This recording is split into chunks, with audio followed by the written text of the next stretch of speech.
Alright, let's do this. Hello, I am Digglewrath. And we are Ruth. Hi, this is a video game by FromSoft. You know, they've released a lot of bangers over the years, and you know, I just really want to bring some Demon Soul, get some Demon Souls while we're out, you know? Can we get some Demon Souls while we're out? I love some Demon Souls. You know, as a long-time Armored Core fan, having played literally since the PlayStation, we never heard of this game at all. And we can understand why after having run this game. Yeah, this game is a lot like Demon Soul. The Demon Souls at home. Demon Souls at home. This is the budget Demon Souls. But yeah, this is a PS2 launch title, one of 3 FromSoft did, and this is quite possibly the least of all the FromSoft games, at least of the ones that made it to the States. I still have it though, but let's just get into this game. Let's get into this game. There's a lot of game to go through. Quite a bit. Although we can probably take our time and get this marathon back on schedule. Alright. Yeah. Nobody enjoys anything more than waiting in line. Alright. 3, 2, 1, go? Go. I'll be starting with Darius. No particular reason. Just like it. Yeah, this game has 2 protagonists. That's pretty cool. They have a very definitely intertwined story that definitely doesn't intersect till the very end. Yes, the plot in this game is very intertwined between the 2 characters, as you will not see. The very first thing we're gonna do is grind. Pick up a mushroom, because of course, what else do you do in a weird game like this? And then grind for money. Get a mushroom. The mushroom. It's very important. It will cause the shopkeeper to go feral and want to reduce prices by 50% if you give them the mushroom. For the next item only. This includes buying the dirt cheap healing item.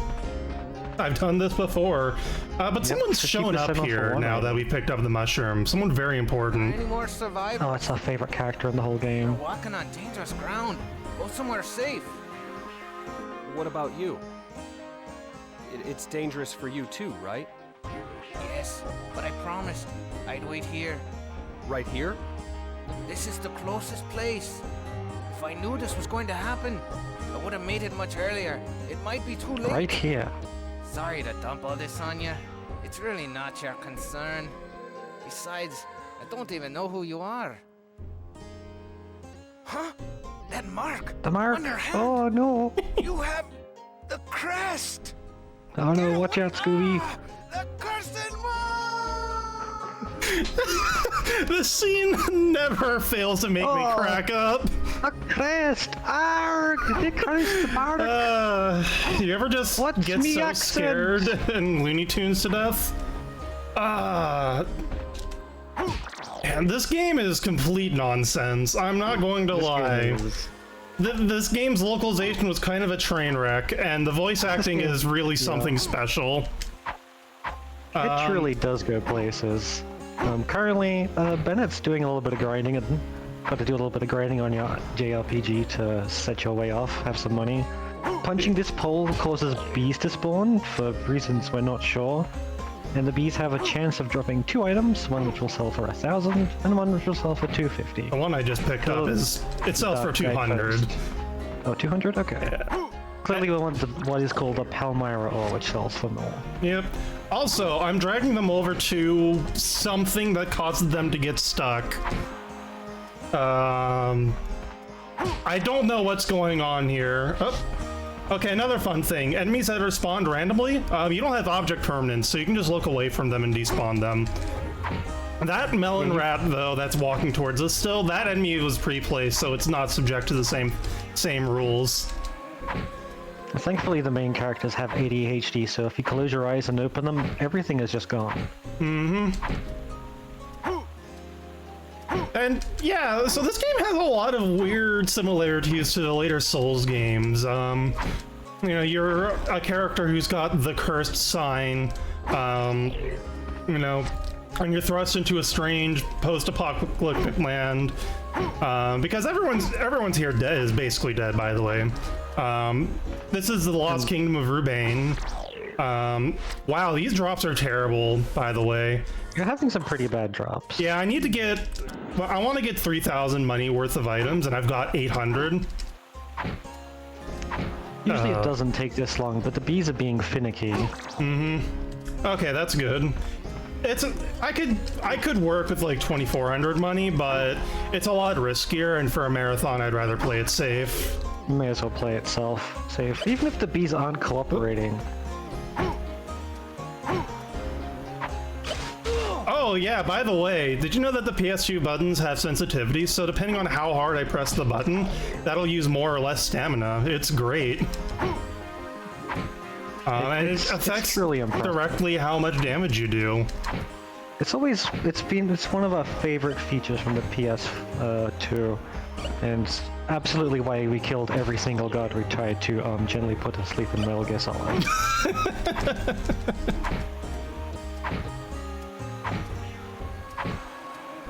These bees are being incredibly rude. I'd really like to be out of here. This is the longest we've ever seen it take. Yeah, sometimes it can take like less than 2 minutes, and sometimes it's this.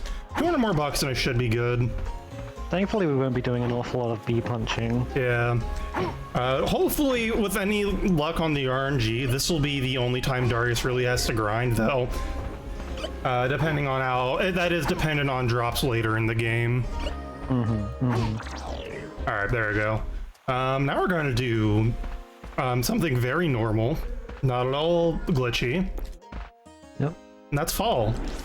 And pause at the same time. And now we're flying. Yep. If you press pause within a frame of starting to fall, the game will just forget that the Z-axis exists, and you can just go anywhere, really.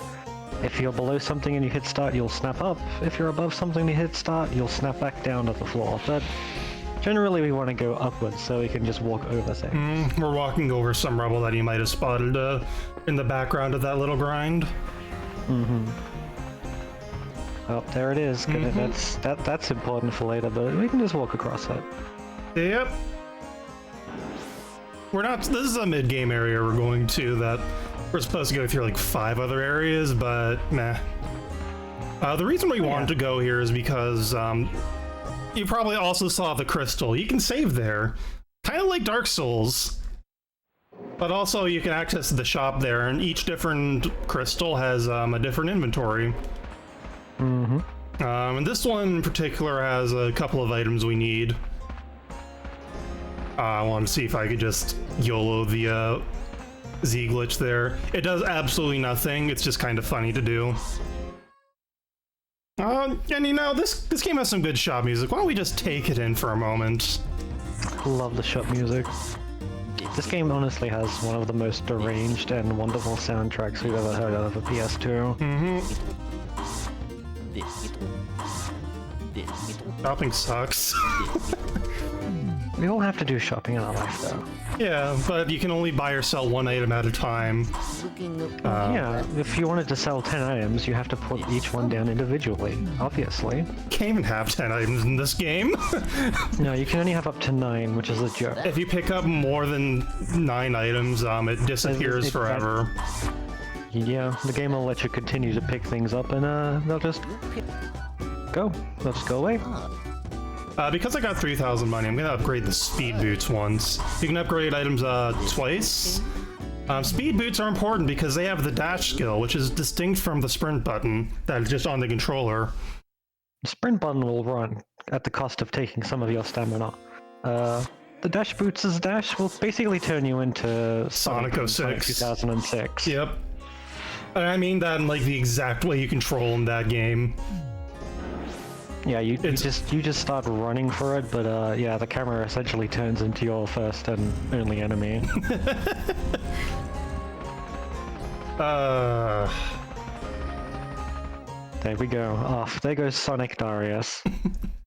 Darius the Hedgehog?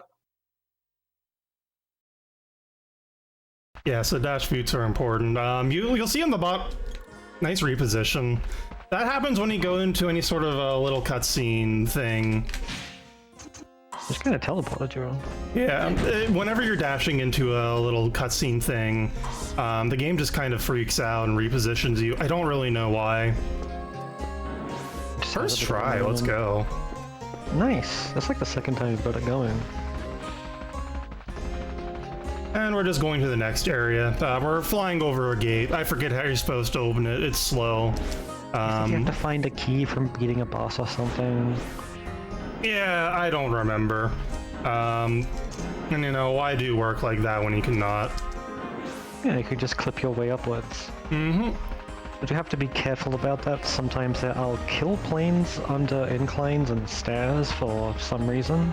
I think I might know why now. In my research I was doing for this game before the marathon, I found an interview with one of the localizers, the Jeremy Kaufman, who was a production assistant. Mm-hmm. And apparently, when he joined the company, all three of the PS2 games were fairly far in development. The launch titles FromSoft was making, which was Armored Core 2, Eternal Ring, and this thing. Eternal Ring was basically done at that point, but this game was not.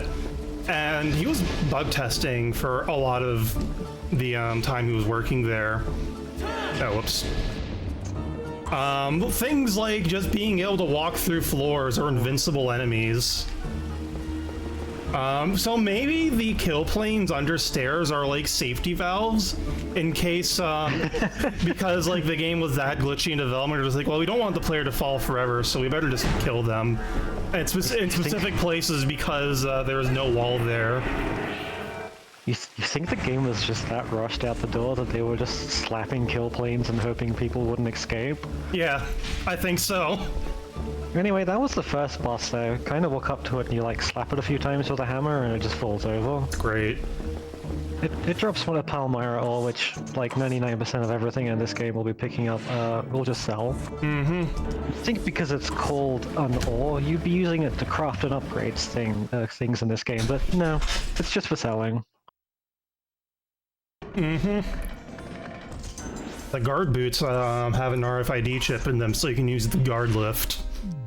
Ah yes, the guard lift will not work unless you're wearing the correct boots. It's a really interesting way of preventing people from escaping or getting into the castle. Mm-hmm.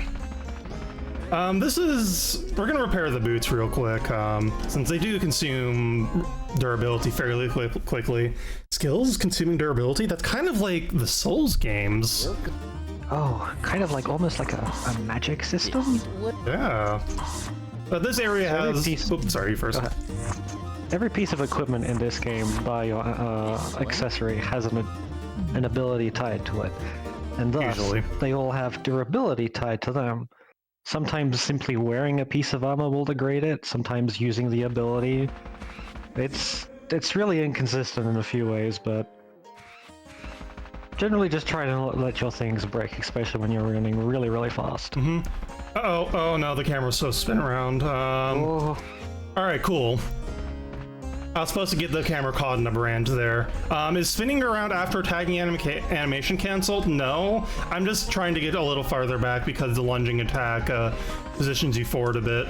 This was RNG, by the way, I forgot to mention that, but that bird stole that orb, which controls a light bridge, I guess. This is fine, you know, second nest is good enough. There's no real attack animation cancelling that's used in this run. It's just repositioning. Is repositioning and hoping that the camera doesn't accidentally snap off to a random plane of the room when you're actually attacking. Mm-hmm. And sometimes you'll just do a 180 when trying to attack in one direction because the camera's like, ooh, what's over there? Yeah, I don't know what's wrong with this game's controls. Something is not right. Hey, speaking of this game's controls, you know how the PS2 has analog sticks, right? Like the DualShock 2 has analog sticks? You want? Oh yeah. You want to know what they use the right analog stick for? Oh, well, I mean, this is a PS2 game. The analogs have been around for a while, so clearly the right stick is for looking around and controlling the camera, right? No. Wait, what do you mean? No. The only camera control is bound to R1. You press that, and that snaps the camera behind you. If you keep holding it down, you'll be able to, you know, look around, but it doesn't work if you're moving, obviously. Instead, the right analog stick is bound to weapon switching. That's right, 360 degrees of weapon switching. Truly. Absolutely incredible to bind switching your weapon to a wiggly stick, but we don't think we got actual camera controls on the right stick in Armored Core until Nexus, which was the third game in the PS2 lineup. So FromSoft were definitely very late on the what are these sticks supposed to do train. It took them 10 years and 2 console generations to figure it out. It's really a surprise that FromSoft actually managed to get this far, but we're proud of them. It just took them a little bit. We're currently running to pick up a key. Also, yes, Darius is very good at riding elevators. Darius loves elevators. Sometimes he gets on them, sometimes he doesn't. Sometimes he gets on them in a magical way. Oh yeah, and of course you can, you can cancel the animation of opening a chest, but your hands have to touch the chest roughly. At least that's the visual cue I use. If you swap too early, it just doesn't open. Also, if you run away from the chest really quickly, before the item is actually placed in your inventory, which takes a good, like, 3 to 5 seconds after opening the chest, you won't get the item. The item will just be placed back in the chest, and the chest will close. So you don't want you want to open the chest quickly, it runs away from you, but not too quickly.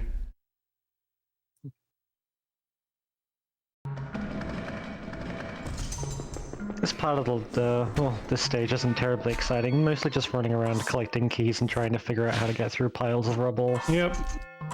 So you may ask, what is Darius doing here? What's he trying to achieve? You're asking me to explain. Nobody's actually. Yeah, no. The plot of Evergrace. You can explain the plot of Evergrace if you want. You may know more about it than us, but. I'll bring in the Evergrace tie-in novel and light novel at a later point in the run, because this game got 2 tie-in novels for some reason.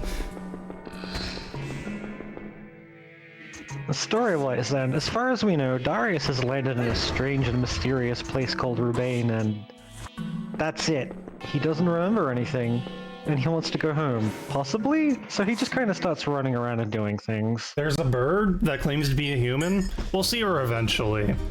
Yeah, the bird that claims to be a human will be important right at the end of the story, and basically at no other point. I'm trying to remember what I have to sell at this point.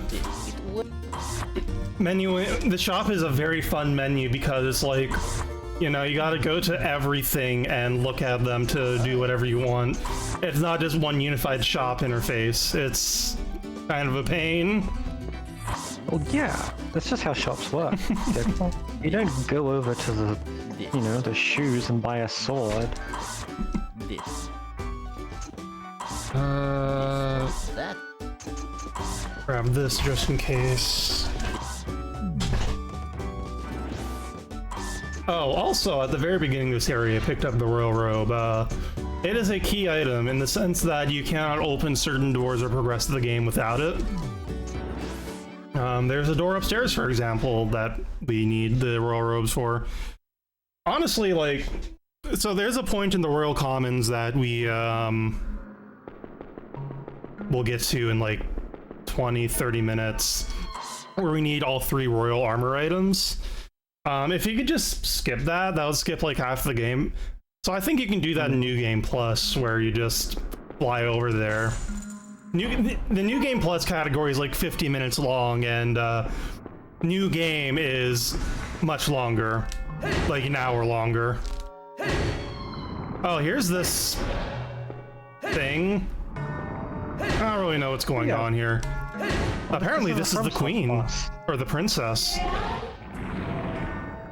Now the princess is dead. Sweet, she dropped a necklace. Nice. That sells for $450. That's really good. Nice find. You just took a thing. And everything we're getting back here is sold for money because, of course. That is apparently the princess of Rubain. doesn't really seem to do much. He dies. Out. She has the typical FromSoft boss design of woman stuck in animal.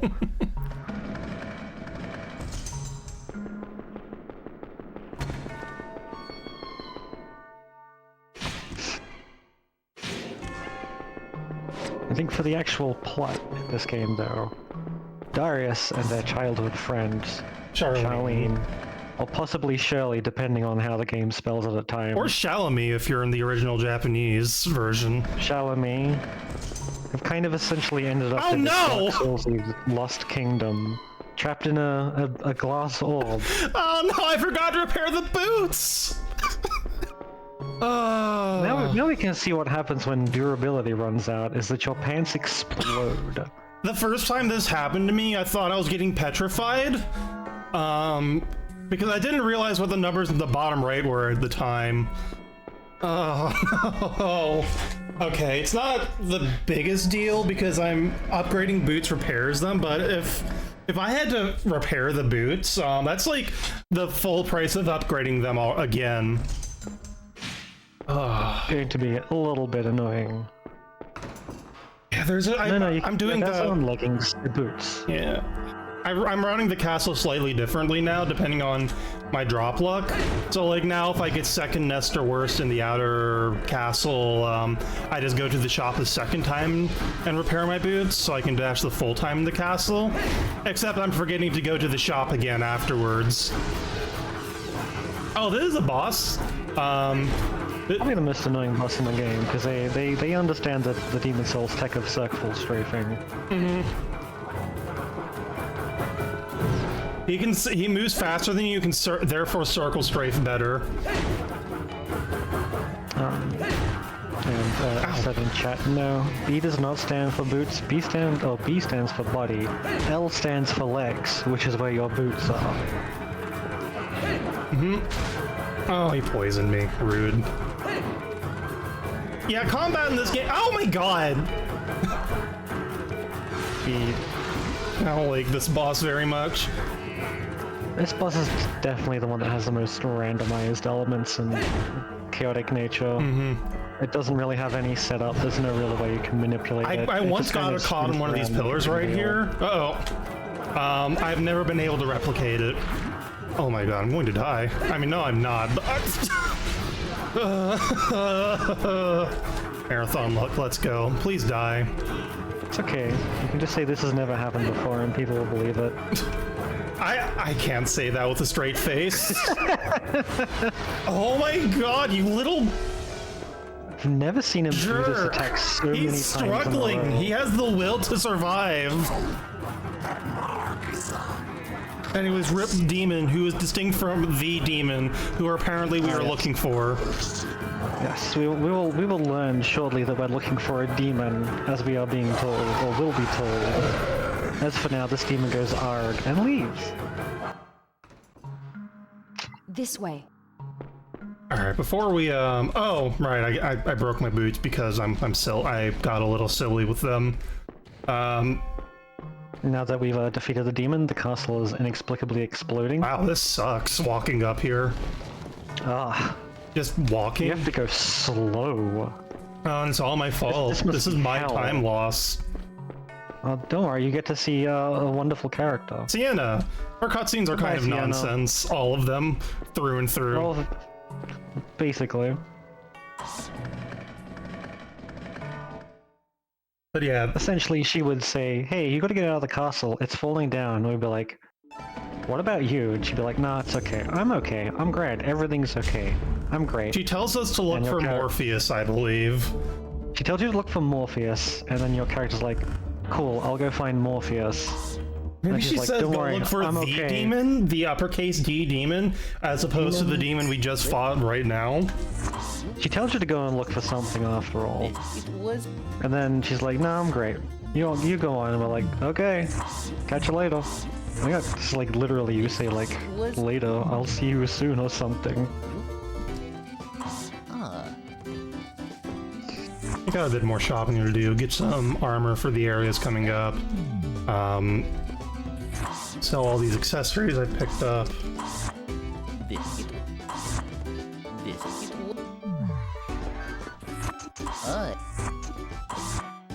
Yeah, I should be fine to buy this right now. Sorry, there's a lot of shopping you have to do whenever you go into one of these shops. I need to buy these weapons for this area, which is the most annoying area Darius has to deal with. There's like 3 elemental pedestals you have to open up. Oh shoot. Do I have... Oh, I know what I forgot to sell.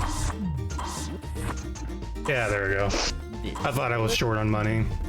But yeah, there's 3 elemental pedestals, and you need to have spells with the opposite element to activate them.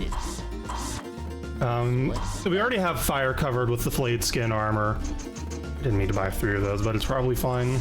I have fire covered with that, but I need those other 2 swords for an ice spell and a tree element spell. You know, tree. How the shopping trips work in this game is essentially anything Diggle picks up, they'll be selling 99% of it simply for money, as every weapon and piece of armor has an ability tied to it, and you have to use certain abilities to open doors, much like keys. Most of it is simply just buying and upgrading the things we need to actually get past those keys. Yep. Or to get past those barriers. This area is also surrounded by kill pits, so, yeah. Oh yeah, this is a wonderful area. There's turrets on the wall that will shoot you, dealing incredible knockback, and every room in this entire zone has a kill plane around it. It's so good. This definitely isn't where 90% of my runs die. Okay, it's not like 90. It's a good, like, 50% of them. Yeah, there was a good few deaths just running off the edge here. And here we have boss, but normal enemy. Still has a chance to drop some of the Puddle Mario ore. Only a chance, though. If we get... There's 3 of them we're gonna kill. If I get 2, I'm golden. There's also some other enemies that have a much smaller chance of dropping. Oh no. I almost died. There's some other enemies that we'll have to kill later to that have a much smaller chance of dropping Palmyra ore. I would not rely on it though. Oh, alright. I did not get one from that. So as for healing, in the store you can buy up to 9 potions of healing. I think each one's a full health restore? Yep. At least that. At least that.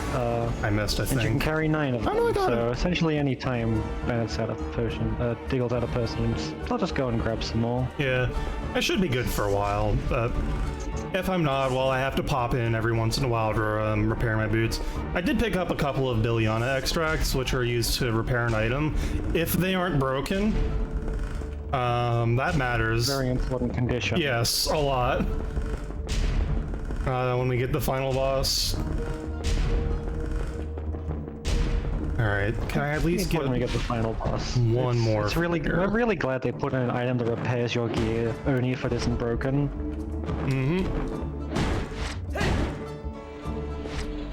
A little sweat drop. Look at you've got him on. Oh, you had him on the ropes. Got him.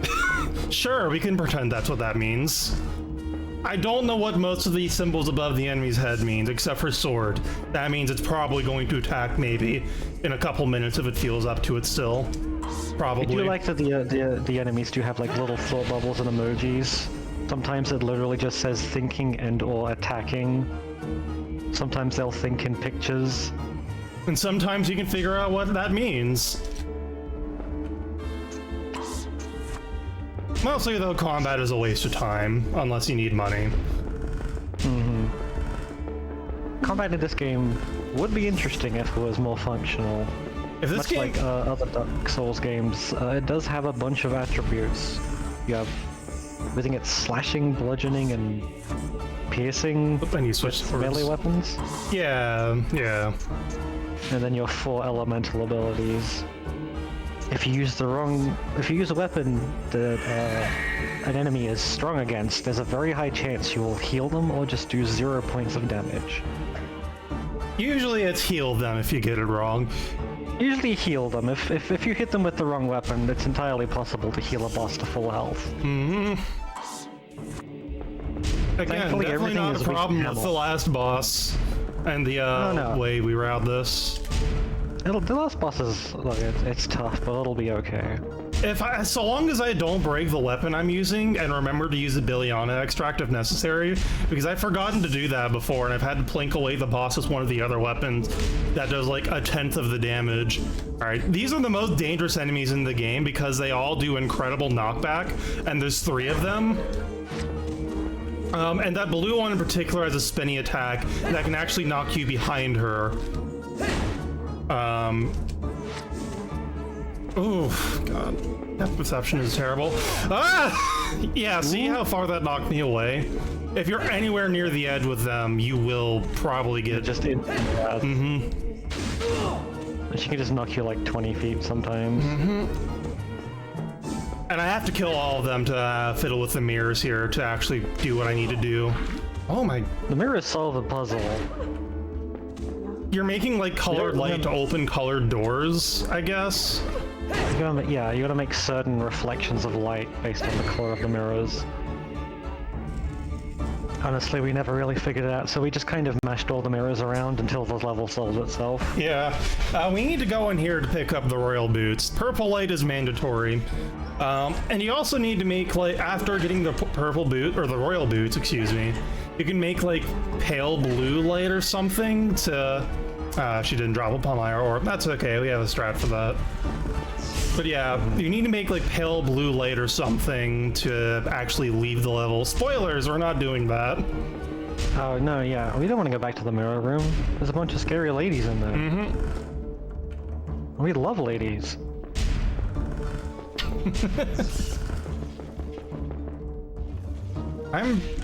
No, I shouldn't say anything yet.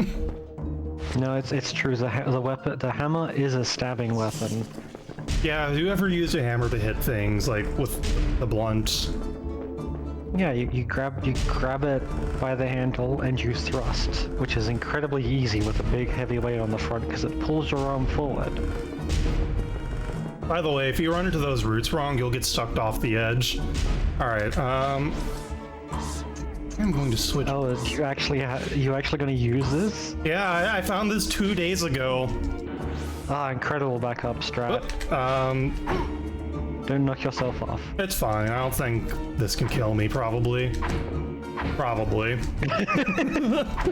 You say that, but you're edging closer to the edge. No, it's fine. I'm in control. Oh, there we go. We got one. Okay. See? It's a bee. Oh yeah. Okay, so if you punch this tree root here, it spawns bees. Why? We're not sure. I don't know why the bees live here, but like everything that looked vaguely like a tree can spawn bees, and then extra things too. It's confusing. Yeah. I only found this by accident because one of the giants was being uncooperative. Let's see the original speedrun. Well, I'm taking things off because you have a luck stack, and I think that probably affects drops. I think. It's hard to tell. B, please come over here. B. Thankfully, the bees can only hit for 1 damage, so they're not really a threat. Oop. Oh, this is not great drops. You know, I could oh, okay. What? Did you just try to grapple the tree? Yes. Unfortunately, the tree CMD is a bit too high currently. There we go. Alright, we're good now. First try, let's go. I think. Nice. Yeah, there we go. Oh, As you do. There you go. No, wait, why did I pause? Right. I need to put on the boots again. There we go. Back down you go. I might actually just not have to do this next thing. Nope, I gotta do this next thing. Oh no, what's the camera doing? Like now. Camera, hello? I'm trying to... Alright, this should be good. Yeah. What Diggle's trying to do is get pushed down by the door so we can walk under something. Nope, I missed it. Nope, I didn't activate it. I do have to use the dash skill to, there we go. Oh, there you go. Now we can walk under things. Real Metroid Prime gaming hours here. Alright. And that was super low down. Maybe you could actually get the root to push you under. It's really inconsistent how much height it gives you, or takes away, I guess, in this case. If there's a way to consistently get pushed under the door, that would be nice. Anyway, up another mysterious elevator to a completely different place that was nothing like the place we were before. This is very Dark Souls 2 level design. Alright, we have a very important cutscene coming up that'll explain everything. Oh, of course. Before I do that, though, I'm gonna just not forget to do that again. Because if I break those, I'm gonna have to repay like 1.4k to repair them. And that's no good.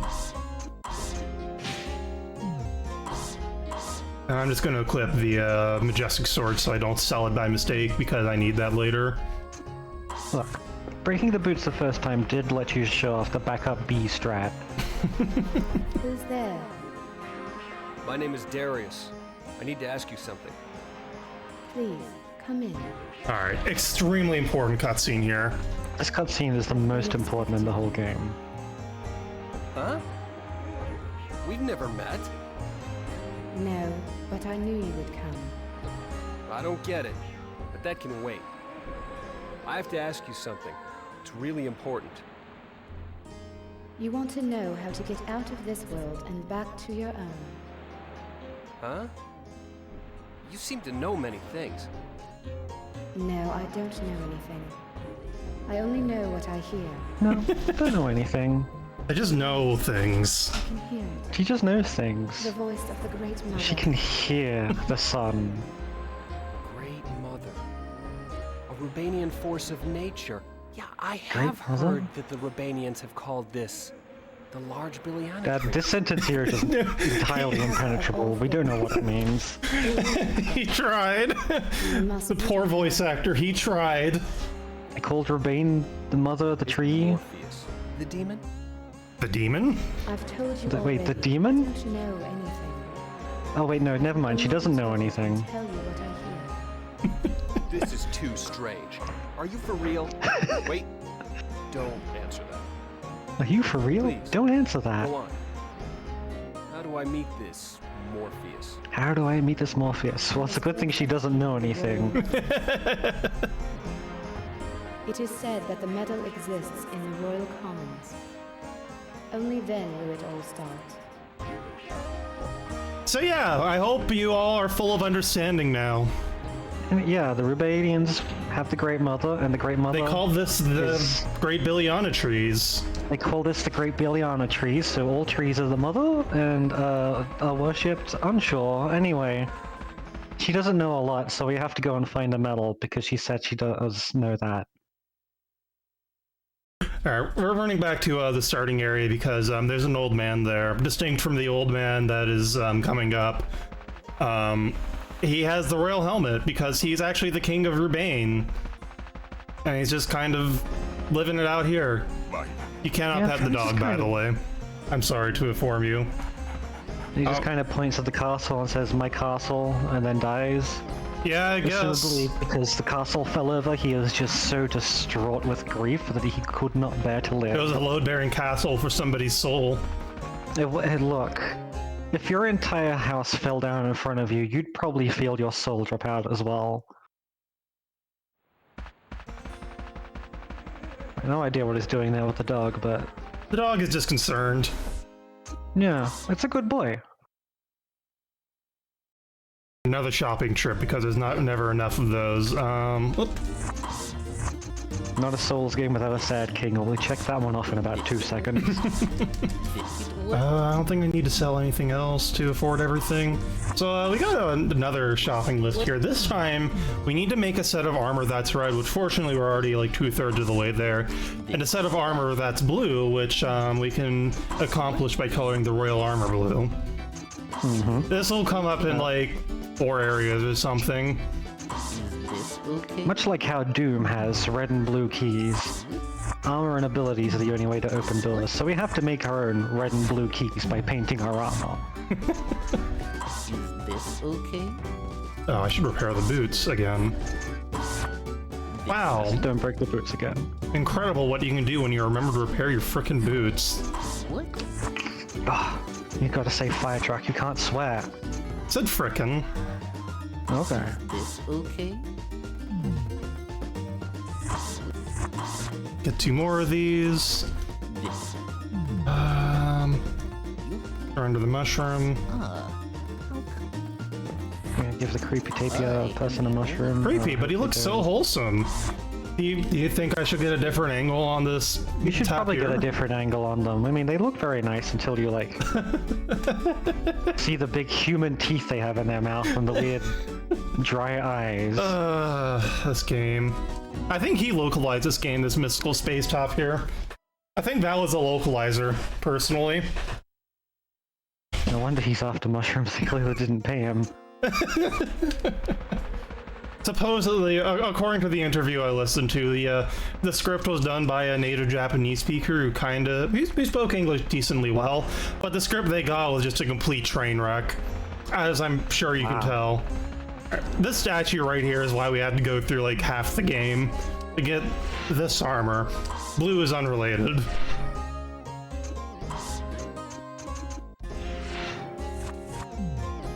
There's something I can do a thing. Get decked out in some real fashion souls. This is the first game, actually, to really feature this sort of fashion souls. This one. Something they would, refine more in Demon Souls and Dark Souls. This game has a lot of the DNA you would see in later FromSoft games. So, like, I think this has more in common. Ow. Yeah, he's on Steam. Look at him. That too. I just need to hit him once and I can stun lock him. There we go. On Steam, a bit taller. Okay, I'm not doing a super great job of this. Oh man, It's okay, he's only got 1 attack. He's got 2. That's 2 attacks worth. Wait, he can seal me? Oh my god. Okay, I can't dash now. Alright, there we go. The other thing that I do that's spinning around sometimes just guarantees enemies will behave in a specific way. Anyway, we moved the big statue and that gives us the item we need. Oh my god, I don't have any...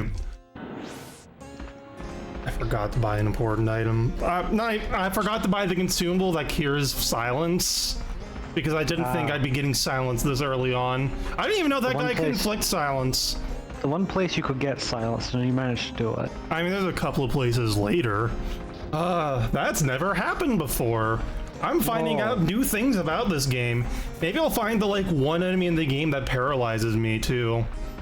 Yeah, Paralyze is an element that can happen in this game, and there is a cure for it in the shop. Not that either of us have actually Is the music found the alright? enemy. I think the music's broken. Music's having... It's okay, it's trying. No, the music is definitely screwed up. Yeah, sometimes what can happen if you pause the cutscene where the statue guy comes to life. Oh no, this is wrong. This, that. Oh, this is not right at all. Oh no, it's become a nightmare. Okay, I didn't know that could persist into here. Wow. Yeah, so if you pause that cutscene, or skip that cutscene where the statue comes alive, and pause before,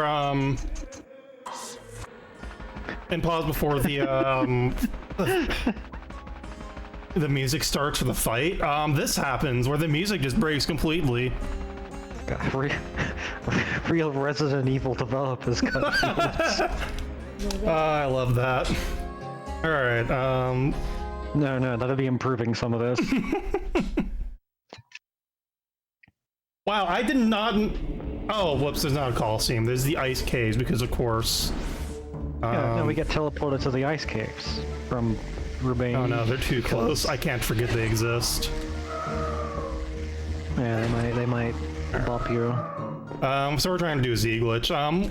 One of the there's 2 ways to get out of it as far as I know. Getting hit by an enemy will, Snap you back to the floor. Yep. Also loading an area will do the same. It's specifically whenever you see the load screen and not necessarily just interacting with a door. The distinction matters for one of Charlene's areas. These stairs here are extremely dangerous for some reason. Most dangerous stairs in the game. terribly dangerous. The kill planes under these are very close to the stairs. And they're You can also only pushing assume- back against you because, you know, ice physics. Oh yeah, no, you still slide while they're trying to clip upwards. We can only assume that at some point someone ran so fast that they just threw themselves out of bounds, so there's kill planes under there. Yeah, so what can happen is you're fighting against the kill, or the shove of the stairs, and then you snap past it and then you're dead.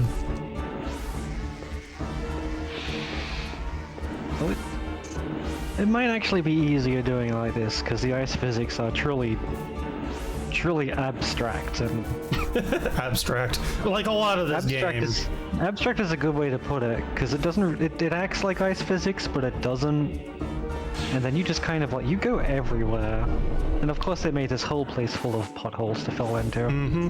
We skipped using the fire spell to lower some stalactites, or is it stalagmite? I think it's stalactites. Right, pause. Excuse me.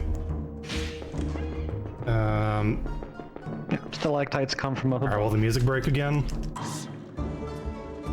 Sometimes when you take that elevator, the last like little bit of music just gets like 5 times louder for some reason. Okay, maybe only like twice as loud. And after the ice caves, we go up into the Colosseum. That's above the ice caves, as you do. Yeah, this is some real Dark Souls 2 logic. I should have. I'm gonna kill this guy real quick to get a little bit more money. Oh, I guess I'm killing this one too. I think I'm just shy of having enough for everything I need here.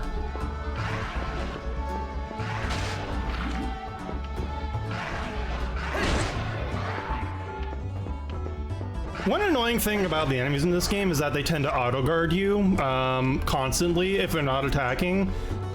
Yeah. I'm honestly not sure why his elbows are on fire. That's just It the happens Flayed, when that's you just put what on- Flayed skin armor does to you. Yeah, for some reason, wearing a bunch of flayed skin is fire elemental, and you spew fire when you're wearing it. Yeah. Why is there a bunch of flayed skin? Don't worry about it. Oh, don't worry about it. This. You're thinking too hard. Don't worry about the plot or the story.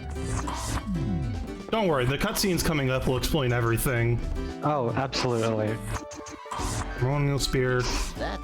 This You've been hammer confused up genuinely until now. carries. Everything. Oop, go ahead. Go ahead. This. I was gonna say, while this hammer does carry us through like 90% of the game, we need the ceremonial spear to accomplish specific things Okay. coming up. You're killing a boss. Yeah, and a couple of enemies later that the hammer is not effective against. This one. The boots, that's what I'm forgetting. There we go. One. So yeah, Charlene. Let's talk about her because she's about to be important. Charlene is. Yeah. Who is she? Yeah, when Darius Yeah, was a wee who? child with the crest that makes him a social outcast, with the dark sign, Charlene was like one of the only people who really took care of him. And then she died because Darius did something? This will explain everything. This cutscene explains everything. Look here, Darius. That old man is Morpheus. Oh, that's the bird, that's a human. Quick, get him. Thank you, Bud. That's a human. Darius. Huh? Charlene? How could There's this Charlene. be? She's just kind of hanging out there. That's our other protagonist. This can't be. It's impossible. Darius just died openly when- admits to committing murder. I killed her. According to the novelization, what this apparently means is that when assassins from a rival village came to assassinate his father and mother, that assassin was about to kill him. Charlene stepped in the way, and then Darius's crest magic garbage activated, and then she disappeared. Oh, pay special attention to Darius's hair coming up. Oh yeah, we love this. There's a little demon baby. We'll see him in Charlene's playthrough, but God knows what he's about. It's better than I expected. Charlene! Real Cynthia haircut going on there, buddy.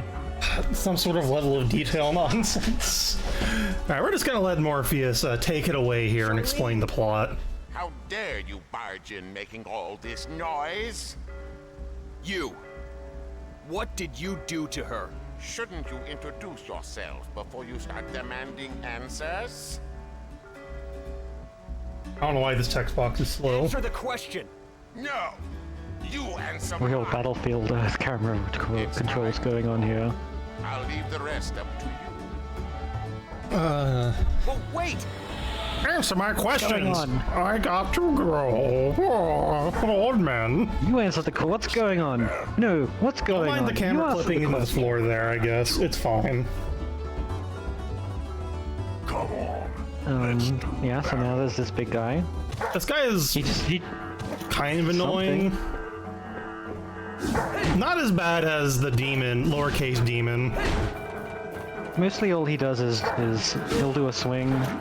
That Which can hit you. attack where he spins around is really annoying to dodge. I don't understand 100% the hitbox. So, you know, just like Dark Souls, with the janky hitboxes. Ideally, we were looking for him to just do his jump attack repeatedly, since he'll always jump over you, which makes the attack extremely Ow. easy to dodge, since it dodges itself. And then we'll just slap him in the back. Yep. Ow. Oh, okay. One thing I have not explained about stamina in this game, or we haven't explained, so you'll notice that I like to be at lower health if I can get away with it. That's because having high stamina means you do more damage, but it's like not like, it's I'm sorry I brought you into this. oh god, it's so weird and confusing and unintuitive, but like, so the way stamina generates, it doesn't regenerate, like, it regenerates proportional to your max health and not your current health.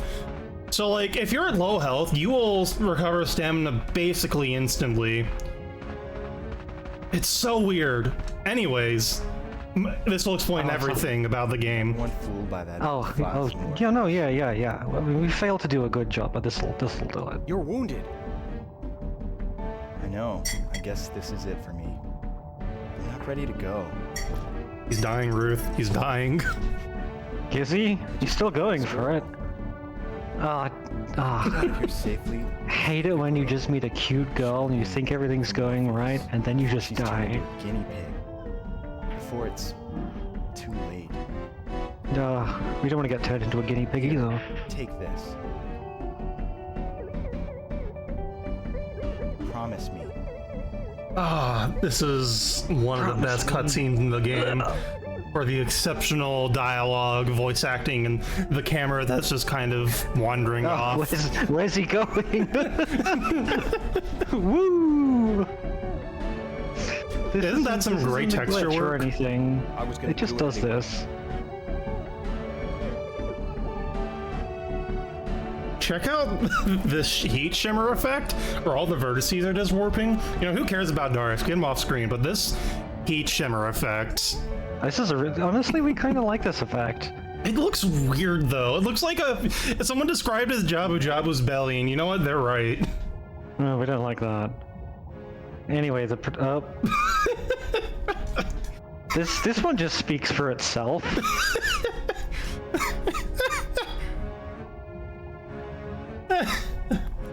Bye, dying man. Bye.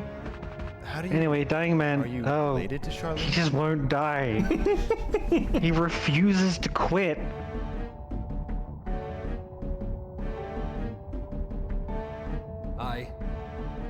I caused her misfortune.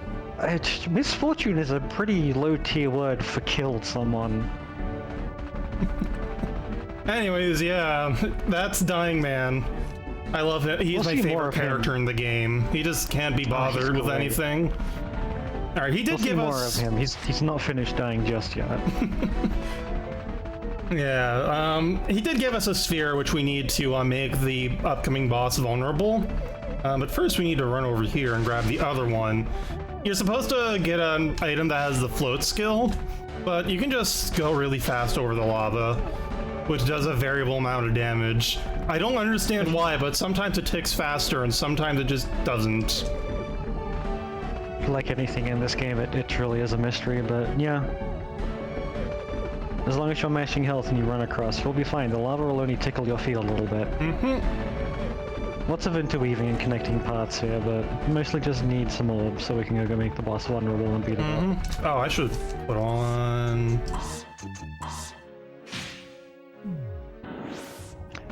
Why are we in a volcano? That's just Dark Souls, baby. Dark Souls 2. Dark Souls 2, baby! You fell through the floor, now you're in a volcano. That's apparently... The Colosseum is over both an ice cave and a lava cave, now that I think about it. It's called the Colosseum is really, it's got the best of those worlds. heating in the winter and cooling in the summer.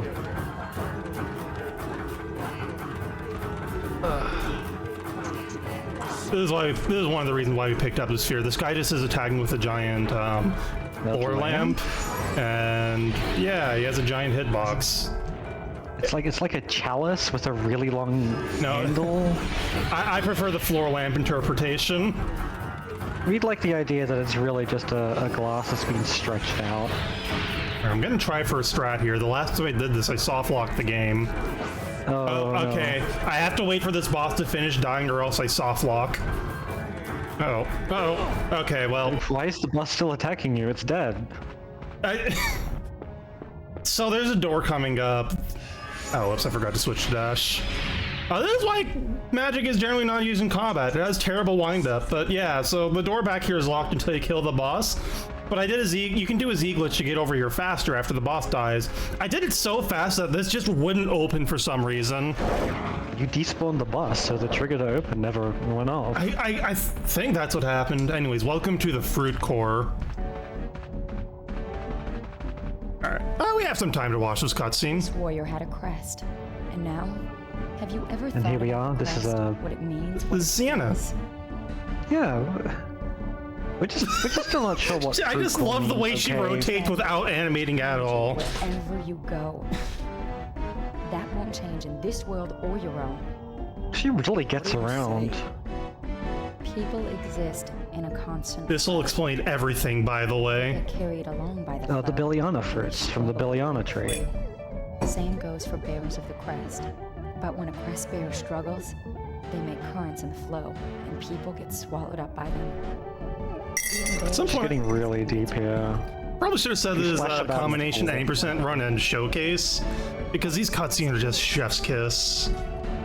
Mwah. So what? What difference So does what? it Who make? cares? I know all this. I just can't get over the axe that's not animating at all. Everyone afraid of the crest? That's my favorite part about this cutscene. Well, the X in the background just hanging out. I'm in a hurry. It's vibing.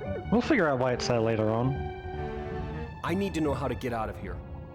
You know, don't you? Tell me where I can find Morpheus. I see. If that's what you want. It's gotta find Fine. Morpheus. Please don't move. You're very strong. You're very... Don't move, you're very strong. Question mark? What does that even mean? This is like... This game has one of the prime examples of just saying 3 sentences and none of them being connected in any way. It's like Dark Souls. They tell the story vaguely, but also they do it badly, so it doesn't imply a greater connection and just implies confusion.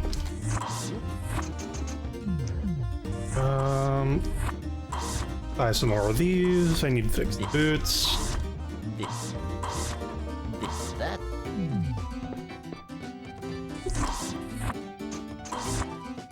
I didn't pick up the axe because I don't need the money. I have enough money for everything else in the game at this point. I can't even sell it anyways, and it's also a bad weapon. So, like, it's literally completely useless for our purposes of going fast. Ah, how kind of you. Oh, we should talk. You can only give him give the shopkeeper one mushroom at a time. If you try to talk to him again, he'll say this. You can get out. I'm particular about how you use my armaments, you know. Okay, that looks good. Yeah, the Yeah. shopkeeper will judge your fashion. Sometimes he'll call you a loser.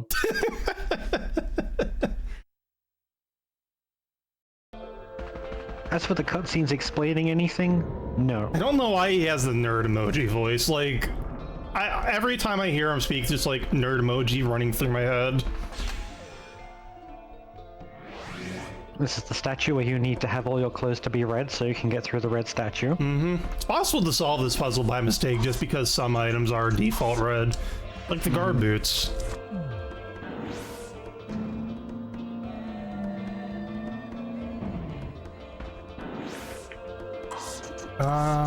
Oh, I need to show something off before we finish Darius' story, because this game has an exceptional localization, as you know. Localization was incredible.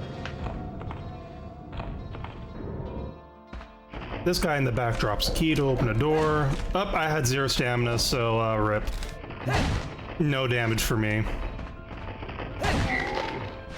To be honest, even if you play this game and watch all the cutscenes, it still doesn't make an awful lot of sense. There are some books you can read throughout the game that'll explain... Explain is a very strong word. Explain is an extremely strong word, because all of them seem to be out of context. No, the to each Blorbos other. jumped up! No! Now we Half gotta of them wait for contradict them. each other. Sometimes they even contradict themselves. No! God! Man. Every time I get sealed here. You joke between myself, but the only reason we know that the big scorpion lady is the Princess of Rubain is because if you go to the shop and buy her bestiary entry and read the bestiary entry in the shop, it says she's the Princess of Rubain. Nowhere else in the game is it mentioned at all. It doesn't even... The localization calls her the Queen. Is it? Okay. Yeah, no, it's supplemental materials where she's actually a princess, and also much more okay. important. So in the game, she's a queen because they got the translation wrong. But in the supplemental material, she's a princess. That makes sense. What is a queen but an older princess? Yeah.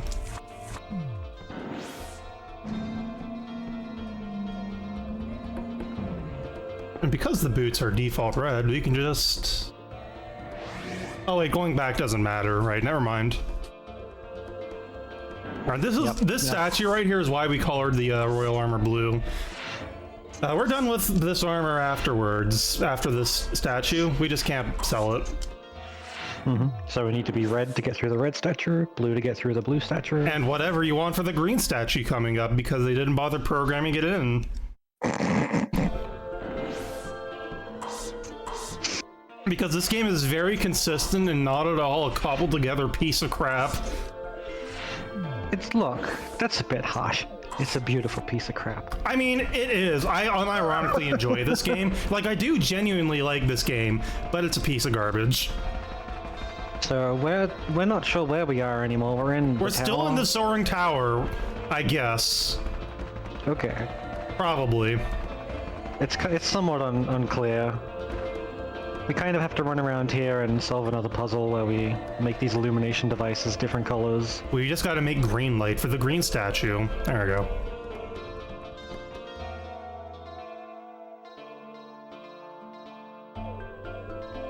Statue turns green. Green statue. Alright, I can skip that cutscene. Gives no anything. Gives no fire trucks.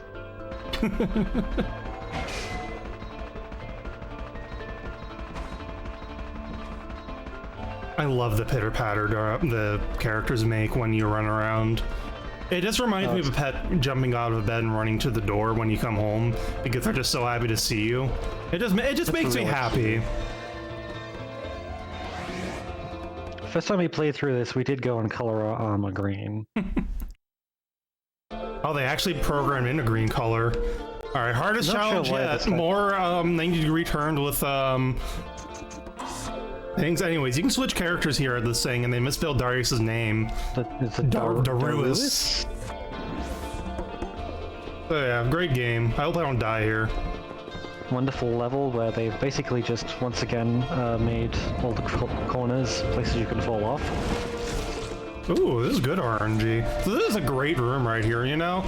They're worried that they don't have enough content for a PS2 launch game and that players will beat it really quickly. So you know what? Kill room. Kill 12 enemies that randomly spawn in here, so you can open the door enough to get through it. This guy doesn't count because he's not a random spawn. Yep, he's the wrong spawn. He's a guaranteed spawn, so he doesn't open doors. I don't even know what he is. Some kind of messed up tree. You know, if you bought the bestiary entry, it'd probably tell you his incredibly deep and lore and backstory. Ruth, Maybe you are he's lying like- so hard right now. Maybe he's like the king's brother. Ruth, all the bestiary entries are like one sentence, and they tell you that the flowers have roots for feet. This is a flower. It has roots for feet. And that's genuinely the best and most interesting one, because it's just like roots for feet. Great, This would be a thanks. great place for donations. Literally just waiting for enemies to randomly spawn on a random I don't time know if as they spinning go around like this follow helps. It just occupies my hands with something to do, so I do it. These rooms specifically, spoilers, there's more than one of these, but these kill rooms are the reason why I did so much research on the game, just so I could fill the dead air. So I read the fan translation of the novel and the partial translation of the light novel to figure out what's actually going on. Like, you know, I would be like, the fan translate or the novel itself is like actually interesting. I'd be down to see like a full translation of it, because it was the translation I read is more of a summary, but like there's actually a lot of interesting things they just didn't put in the game. Like how the world outside of this tree is, you know, basically a post-apocalypse. The Urbane Empire disappeared 100 years ago in a flash of light, and ever since then the land has basically been barely supporting people living on it. Oh, did I Need one more. You can't crawl through there. Oh, okay. So there's a fun little Darius is a quirk bit too here. thick. If you kill these enemies too close to each other, like if you kill them at the same time, the game only sees one of them die, and you only get credit for one of them. So the door Kill won't. them slow enough. Yeah, if you wait like a second between them, you'll get full credit. But It's incredible they somehow managed to make an auto-scroller somehow worse. But yeah, the land outside is basically barren and barely supports 4 villages, and they've all made an alliance to, you know, not die of starvation, except, you know, it immediately falls into civil war. And over the nature of the Billion trees, one village thinks they're like sacred and they must be protected. Oh, I just despawned the random things I need to kill. So this is the next kill room. You may notice that it looks exactly like the ice biome. There are no ice physics here. It's blue marble, I guess. It just happens to look like ice. And in the novel, in the light novel, the reason Darius ends up in Rubain is because he was in... Oh my god, I did it again. He was in that one village that was going against the rest of them that saw the Billion trees are sacred. And he's there to burn down the forest, and then he gets sucked into a tree? Question mark? And then he's in Rubain. Which is also in kind of a time bubble, I guess. Is it actually in a bubble, a time bubble? Because there's books in this game, you read them, and it says like Rubain is trapped in like a magical glass sphere. I guess that's one way to localize that. But no, it's like, yeah, because, so like with Charlene, the last time Darius saw her, he was like a child, like 10 years ago. He was like 8 or something. And Charlene's basically the same age in this game as when Darius was a child. Wow, I'm surprised that worked the way it did. So there's some kind of timey-wimey bubble. Kinda like Dark Souls 1. No. We liked the idea that the translator was looking at essentially like time bubble or like a different time sphere, and they just pointed at it and went, "That's a crystal ball." Alright, that is true. That is also a very good interpretation. I'm gonna have to wait for one more set of spawns. But yeah, no, the novel is actually really interesting and really actually gets into Darius's and Charlene's relationship in a way that's actually really nice and touching. That's for this game. We don't actually learn anything about what goes on between them other than Charlene was looking after Darius. when We'll he was a see baby the boy. extent of their interactions coming up, or like half of their interactions together. Also, hey, where are these Where? ladies so I can kill them? I should workshop that, actually. Maybe not say that. Maybe that's no look. They're the ones attacking you, but True. yeah, it seems like the NPCs, or the enemies here, sometimes just don't spawn. They don't like it. Yeah. They don't want to show up to the kill box. Admittedly, like, we wouldn't want to show up to a box where we get killed either.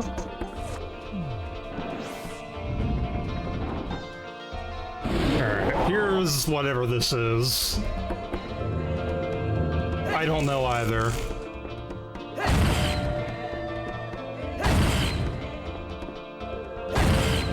This is a big spinny thing. It spins around.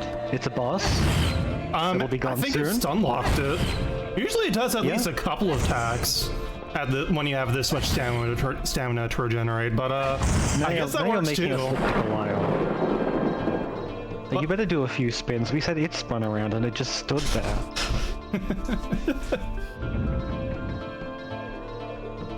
They're on a break. Alright, don't fall on the yellow substance. That's an instant death. I'm so proud that I've yet to die in this. This game is so lousy at killing you all the time, for whatever reason, for no reason. There are an incredible amount of just pitfalls you can walk into. Okay, so coming up with the final boss of Darius's story, and the first time I played this game, I couldn't damage the boss, and I don't know if that's because the game was broken or I couldn't figure out how to do it. But like, old men, warning, warning. I've been waiting for this. No, it was absolutely bugged. Where is Charlene? Oh, Is that important to you? I need to watch that VOD again to see how that went down. Basically, this boss teleports if you attack him. He teleports if you dash. He teleports if you attack him while he's attacking. He teleports if you look at him while he teleports. He just teleports all the time. And yeah, so what you gotta do is you gotta just walk up to him and wait for him to do a certain attack. You creep. Yeah, let him attack and then you smack him. Don't attack too quickly though, or he'll teleport. Yeah, And then you gotta use chase the him down dark side. without teleporting. It's a mess. There is no one better than you as the subject for my final experiment with the AI crest. Also, that's clearly the owl crest, with the way it's typeset there. What's the owl crest? I mean, Weird Al Yankovic must be stopped. Oh yeah, no, okay. Old men are the future. I'm so glad someone got that reference. Less glad about that. Ah! Oh my god. Yeah, so I screwed this up pretty badly. Okay, he teleported next to me, so I should be fine now. He's gonna take the hit. This is how it went down. And now we're just beating an old man to death with a hammer. This is less beating and more stabbing, to be honest. It's a metaphorical kind of beating. Anyways, this cutscene is 4 minutes long and unskippable and will explain everything. My glorious AI crest. Best cutscene in the game, far and away. So does it actually explain anything? It's Throws words at you. you know it's over. too much. Humans can't change the cycle. Oh, mysterious woman's here Disclaimer, again. this is the first time the cycle is being mentioned. Sienna? What? Yeah, no, everything they drop in this cutscene is essentially new knowledge. I never agreed to this for the mere convenience of demons like you, who exist simply to destroy. I'm not sure what he's agreeing with. Wrong. I can't be. Impeccable Oh, why logic. he's wrong? He would win a debate, for sure. Sienna, you're a demon, but you still care? I guess we assume that demons don't have feelings. He won't even remember your voice, much less your warmth. Where is he, Morpheus? Where do you think? He's in a place you know all too well. No. Yes! This is where the GIF on my timer comes from. Yeah, Morpheus appears to be a chameleon. Morpheus! No idea what the end of lands is, no idea what any of this means. Would blame me for doing this. I'm going to No idea why Charlene's freaking out. Sienna just standing there like a log. Charlene rotating on a single point. Had to open it. Open what? Oh, you just It. had to open What's it? Didn't you? Which one will you give up? The precious little Wait, so girl? the little baby that's flying around is her baby? Very Yeah, Trandon, the kid with the bowl cut we saw for like a second before he turned into the demon lowercase d. That's Trandon. Oh, best. Oh, here he goes. Here goes Morpheus. interesting. God, you ever just spin around so fast you vibrate into atoms? That's how we want It to just brings a smile to my face every time. Also, most relatable line.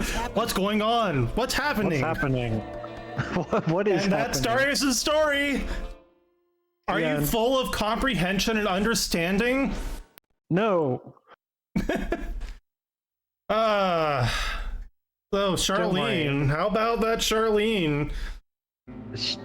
Yeah, we'll get to hear about her story. Yep, if that last cutscene was confusing, it's okay. None of it's explained, and it doesn't get mentioned anywhere else. Huh? Are you awake? What a relief. Don't get up just yet. Darius? Who are you?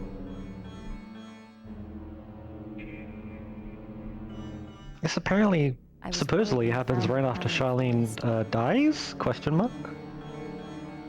I thought Well, she doesn't die. She gets sent here. It just looks like she dies to everybody.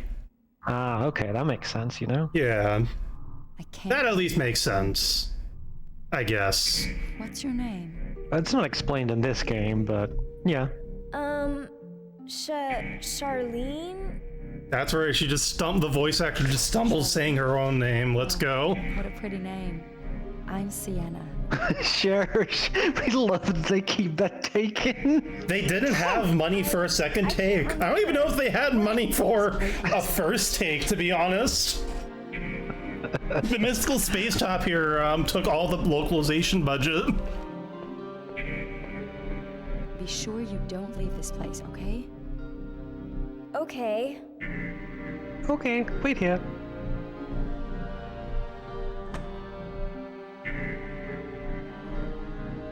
Lovely little house with a bed and a door.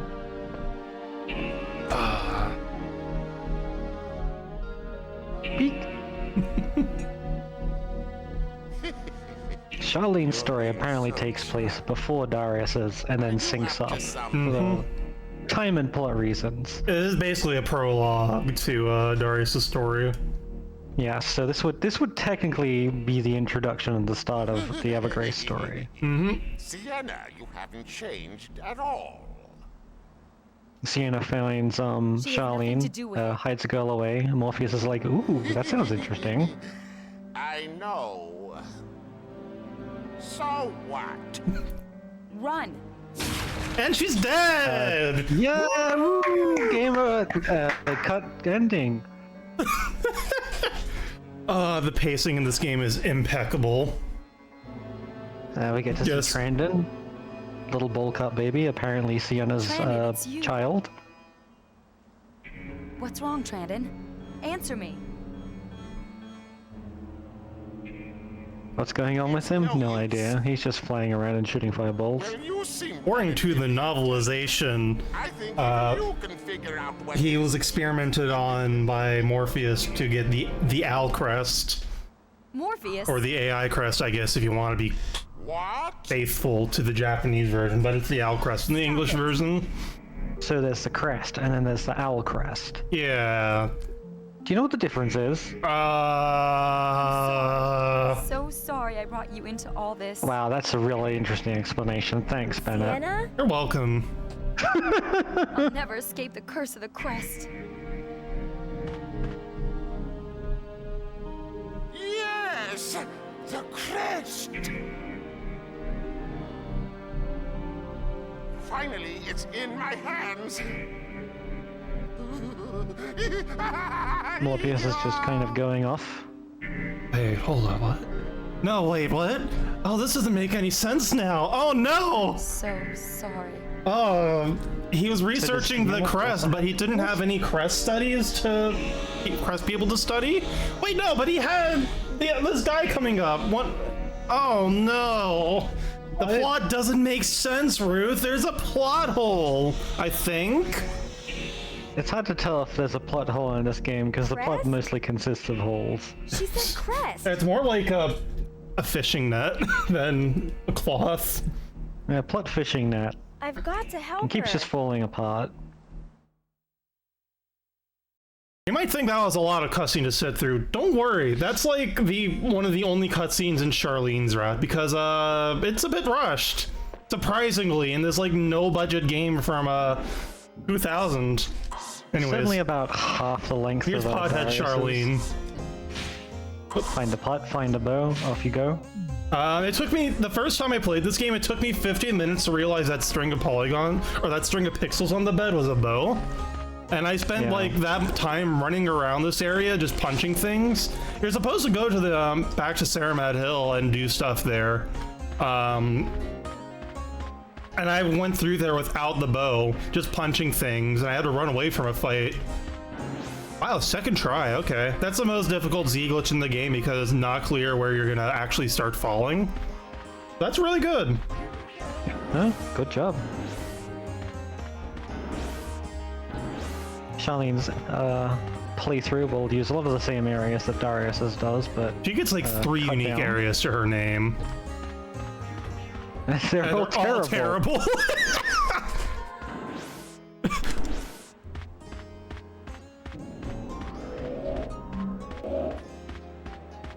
Mostly what we need to do is we need to end up back where that statue mini boss Darius fought is, but the door is closed, so we need to fly over. So that's why we're coming over here. Also for this mushroom. Gotta get the mushroom, so the shopkeeper will give you a discount. Ooh, boots. Those are being sold for money. Yep, almost everything in this game is useless, except for the things you need to open doors. Mm-hmm. I'm just gonna go on a little bit of a flight here. It's soaring over the royal commons like a bird. Now, you may think, oh, you can do Z-flying in this game. But no, you're still technically attached to the ground in some way, so... You cannot walk over kill planes, basically. Any kill plane or pit you walk over will immediately kill you. Yeah, so if I took like if I stepped 3 feet to the right, I would die. Mm-hmm. The end, You just no fall moral. straight off the world. Mm-hmm. Right into the ocean.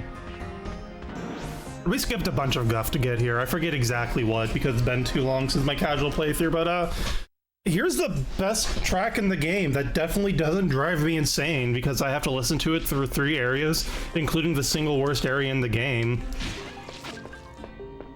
And this is the longest area in the game because Charlene has to start with an intense amount of grinding. That you will be doing on these little pot crabs. Yeah, this is multi-stage grinding. First off, we're gonna start by killing these crabs because they have a chance to drop 2 items: the speed boots and the frost armor. The speed boots are nice to have for now. They're not required. It's just you can get around faster. But the frost armor is actually required, so you can upgrade it twice to get a big area of effect ice spell. So you can grind more efficiently. Also, these crab pots are called tentacles. Yeah. Oh, there's the frost armor.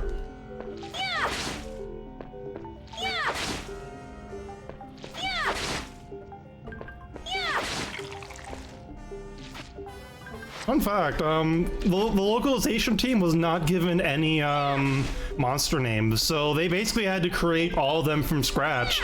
And apparently these ones were an in-joke by the one localizer, based on like an online MUDs type game he and his friends played, where one of the rooms you could roleplay in had an item called An Hentacle.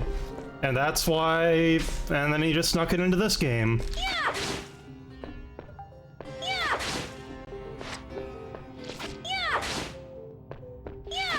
Gotta get those crabs.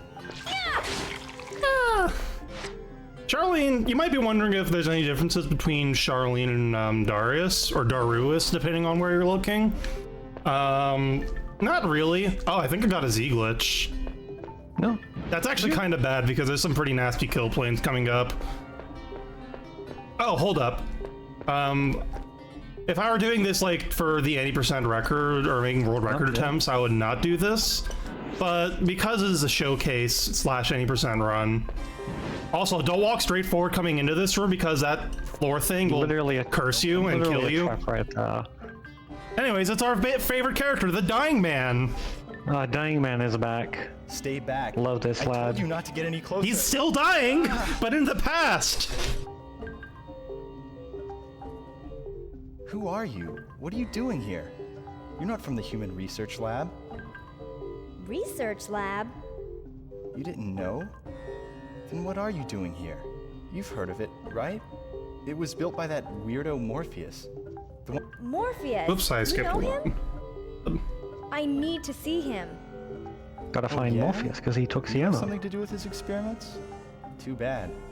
I need to see him too, but look at me. This place is full of abandoned test subjects. You can't get to him. How do I know unless I try?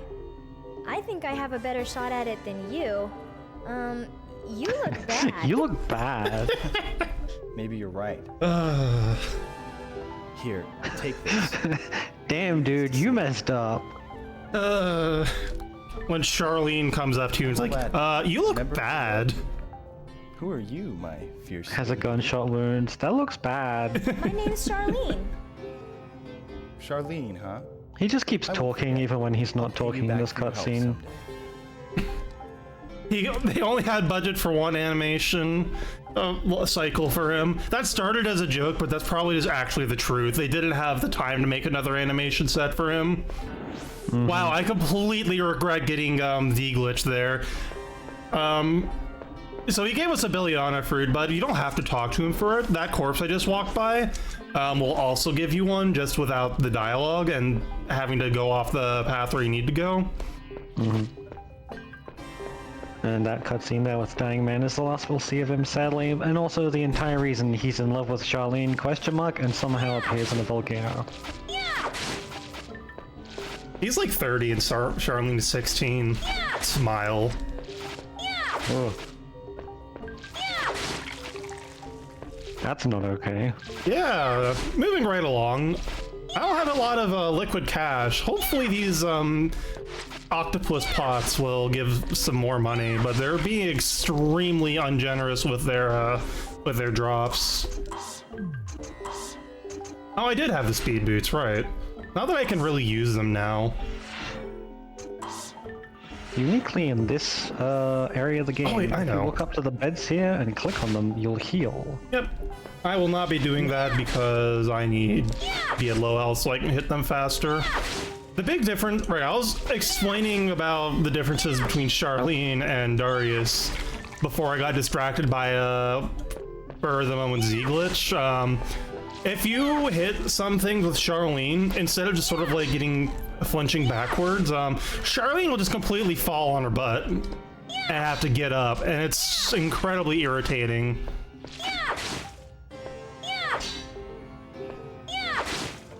It's true, she is actually the low tier of the character list. I did not get a lot of money there. Alright, these crates can spawn bees for some reason, even though they're not trees. Oh, sweet, I just dropped a Palmyra ore. Bees just seem to spawn out of random items in this game, and we've never really figured out why. You could say that about a lot of Evergrace. We've never really figured out why. Alright. Yep, I did fix E-Glitch. Those stairs have killed runs before, because the kill plane is right up against the bottom side of it. It's those like 45-degree stairs that are the most dangerous in the game. Yes, that was indeed a flying jelly bean that dropped a giant candy corn, otherwise known as a bee. Yeah, I guess that's what they look like, huh? So we're gonna buy this Volbeck Club because it has a bigger range and area of effects. Hi. We're gonna upgrade it for the next floor, not really related to this grind coming up. I mean, they might not be bees, we've always just assumed, but given this game, it really is up to interpretation. Good.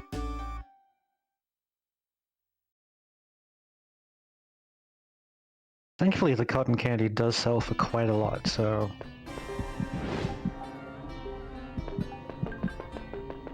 Yep. That's bees. Bees. We're back in here, and so you might notice that there's just a lot of crates there. Yeah, the reason why we want to upgrade the armor to level 2, or 3 rather, is because there's huge area of effect ice spell on it at level 3. And so, you can hit like 8 crates at once or something. I'm gonna go ahead and heal before I screw this up and die. That sounds like something I would do. Okay, You can only assume that someone in the development team was like, wouldn't it be cool if you could sleep on the bed and get your health back? You can do it while the enemies are here, it doesn't matter. Oh no, yeah, you can mash the button as hard as you want. Charlene gets a full night's sleep in 0 seconds flat. She's incredibly efficient.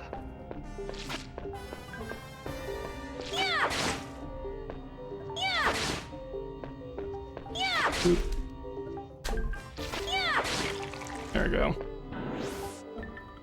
Take off the boots because they lower my luck. I don't know if luck actually affects the drop rate in this game. It just seems like something it would do. Alright, now we have to grind until we have enough money for like 8,500 money. That'll set us up for the rest of the game. Thankfully, the ice spell will make a ton of bees and will also 500. kill a ton of bees.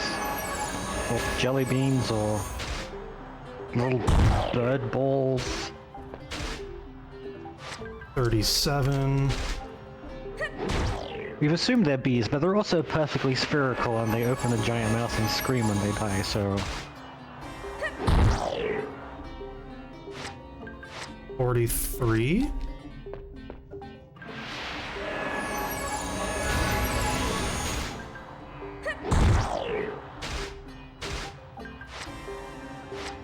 That's 55. They're wonderful. 65. 77.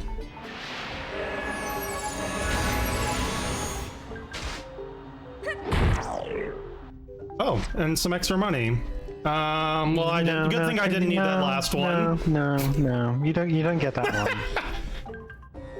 That one is slightly too out of reach. Well, so much for having a little bit of extra money. That's actually really rude. Charlene really needs Charlene needs as much money, if not more, than Darius, and she has like half the game to get it in. And thankfully, we've done most of the grinding with the bees here. Yep. So yeah, we have some intense shopping coming up. We get to listen to this incredible polyrhythmic lute for several minutes now. This Wonderful, I get to zone out to the great music. I honestly love this music. The music to this game is something else. Like, wow. Just, if nothing else, check out the soundtrack to this game. It's actually genuinely good and really unique, except for the theme that plays in the caves and the That. human research lab that Charlene's in. How? Is this okay? Is this okay? Dang, I remember I wanted to say something going into the second grind, and it's completely slipped my mind. What did I want to say? Arg. Honestly, not sure. Oh, oops, I just colored that red. Is this Man. Now you need the boobloots to open up the boobloot door. what?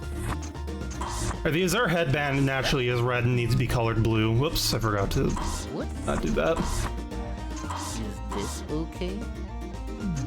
Oh, this is done by the Armored Core composer? It was- Interesting. Oh yeah, I am the. Actually, that explains a lot. Is yeah. this There's okay? yeah. That's Kato Hoshino, I think. I went and looked into the staff that worked on this game and what they went on to do. A lot of them actually did go on to work on the Dark Souls games, like especially the important people in this game. Let me see. I have a document where I wrote it all down. Let's see. The supervisor Naoto Shizen went on to supervise Demon Souls and Dark Souls. Let's see. Shinichiro Nishida, who is also a supervisor, is credited with system design on the Souls and Souls-like game. Not like the main designer, but he was still one of them. Masanori Takeuchi, who wrote this game and was the producer, went on to That's a. produce Demon Souls and Dark Souls 2 and a bunch of the miscellaneous games. There are other mech games like, Metal Wolf Chaos, Enchanted Arms, etc., etc. Let's see. And Yuzo Kojima, director and chief modeling designer. Oh, did I get everything? Yeah, looks like I did. It is kind of an annoying one to forget some things. Yeah, so Yuzo Kojima, who is director, chief 3D modeling designer, stayed on as a graphic designer at FromSoft up till like 2006, and then came back as a project manager for Dark Souls 2, and is still doing project manager and producing there. Neat. It was the secondary producer for Elden Ring, actually. So like, there is like a genuine through line you can draw between these games and Armored Core 2 and just like the Souls games. Like, yeah, I just think that's really interesting. I did just get the Z glitch, right? We think so. Sorry, I zoned out while I was talking notice about. in a Yeah, second. there we go. Yep. Well, we'll actually have to go and look that up. We'll see if they worked on the Silent Line and Nexus soundtracks, because we think those are still the best Armored Core soundtracks. Hoshino also did the soundtrack for Cooking Cream. Nice. Oh yeah, right. I should explain the game that's actually happening. I skipped a boss fight. Wait, oh yeah, no, wait, we're playing a game. I forgot, which is really bad because there was kill planes I had to navigate around. But yeah, I skipped a boss fight that after you fight it lowers a bunch of grates, but that's slow and also the boss is awful. It's probably worse than that bad boss that Darius has with the demon lowercase. But you can just fly to this room instead. What we're making here is a transport Palmyra, which is I lied. It's a transport Palmyla because this game has a very good localization. Don't forget to pick this up when you're leaving. I've done that before on a world record run and then fell into a kill plane I didn't know was there. Yes, this game does in fact have a variant of the Moonlight Greatsword. Yeah, it has a Moonlight Greatsword. It's behind like an awful bonus dungeon. You might be wondering what those dark guidepost crystals are for. You use them at the save crystal, which is no easy feat figuring out how to do so. And then you get taken to the bonus dungeon Shadow Tower, like Shadow Tower PS1 1998, and it's the worst level in the game. Oh my god, I tried several days on stream to beat it, and I just couldn't. It's 20 floors of garbage. 20 floors of randomized garbage. It's not even randomized, it just looks like it should be. Okay. You It's, can't save or use the shop while in these 20 floors you of have to do it garbage all in either. one go, and the entire level is basically squares surrounded by kill planes. Or surrounded by connected by hallways that have no safety rail, so you can get shoved off and die, and you have to do all that in one sitting. It's awful. The reason the outfit is currently teal is because later on, a door is going to require us to have a full teal outfit to get through it. Also the bow, but the puzzle on this floor requires it anyways, so yeah. What's currently happening is... That's why you don't Diggle's step going on to the run into a diamonds. To progress further in this level, we need to go and break the items in these 4 rooms. Each room is guarded by a seal. Each seal lets you get in and break the thing in the room. Whoops. Gotta use an opposing element to get the same element to break the seal and an opposing element to break the object in the room. And once you break all 4 of those, you'll be able to go to the next level. Interestingly, the game never tells you how to open up the seals. It only does something if you have the weapon of the same element in your hand when you use it. It otherwise just does absolutely nothing. But even then, there's no animation.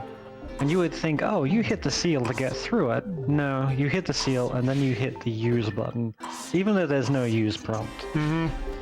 Oops.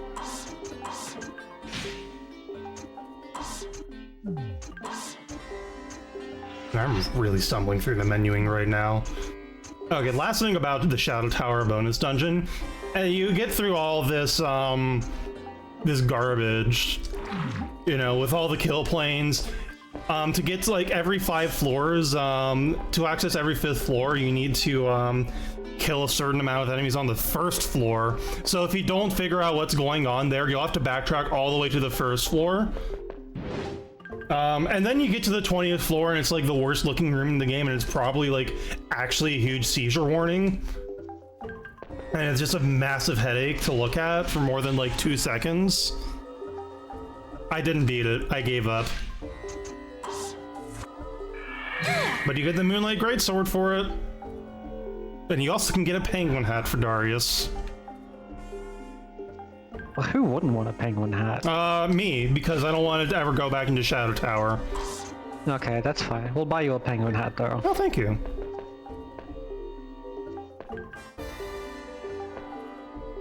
Also, fun fact about this game. If you fall on top of an enemy, you die instantly. It is like the only area where it matters, because there's pre-spawned enemies below here. And you do have to drop down to leave the level. I think the game just kills you because it doesn't, otherwise they don't know how to resolve that, and like how to get the player to stand somewhere where they should be. So they just kill you instead and not have to deal with it. Diggle didn't have to actually open the seal here, because with the right spells and or weapons, some of them you can actually break through the door. Yeah, the point where the arrows come out on Triforce Arrow is far enough that you can just stick yourself into the past the seal, and there you go. You can also do it with the ice item and shoot a fire spell through the door to break that, but it's way less consistent. Anyways, yeah. Here's Morpheus's granddaughter. Goodbye. Yeah, she's just here. Alright, let's see if the run ends here, and if I fail my single segment challenge. This is the bad spot. Okay, we're good. And... You did it. You didn't drop on top of an enemy, which immediately vaporizes you. Oh, we got another hallway, that's right. I thought there was a loading screen. No, it's just some blorbos. No, some blorbos. But you can run past them.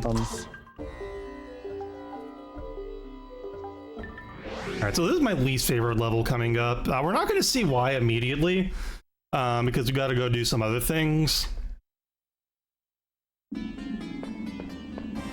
But rest assured, this level is terrible. And this is where the music really gets grating for me. Actually, no, it's always grating. Just this track. Yeah, well, they continue this track for like 30% of Charlene's run, so... Run around in some strange corridors, find some chests. Some sea urchins attempt to block your path. Nothing terribly interesting going on at the beginning of this level. And nothing interesting will be going on later. Well, okay, maybe like the bit towards the end, but not the middle bits. Welcome. Charlene's playthrough is mostly just some extremely obscure puzzles that drag out and attempt to kill you.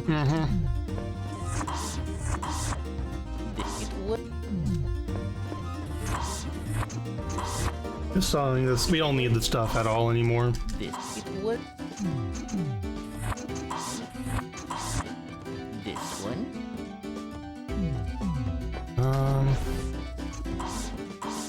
Actually set that up. Neat.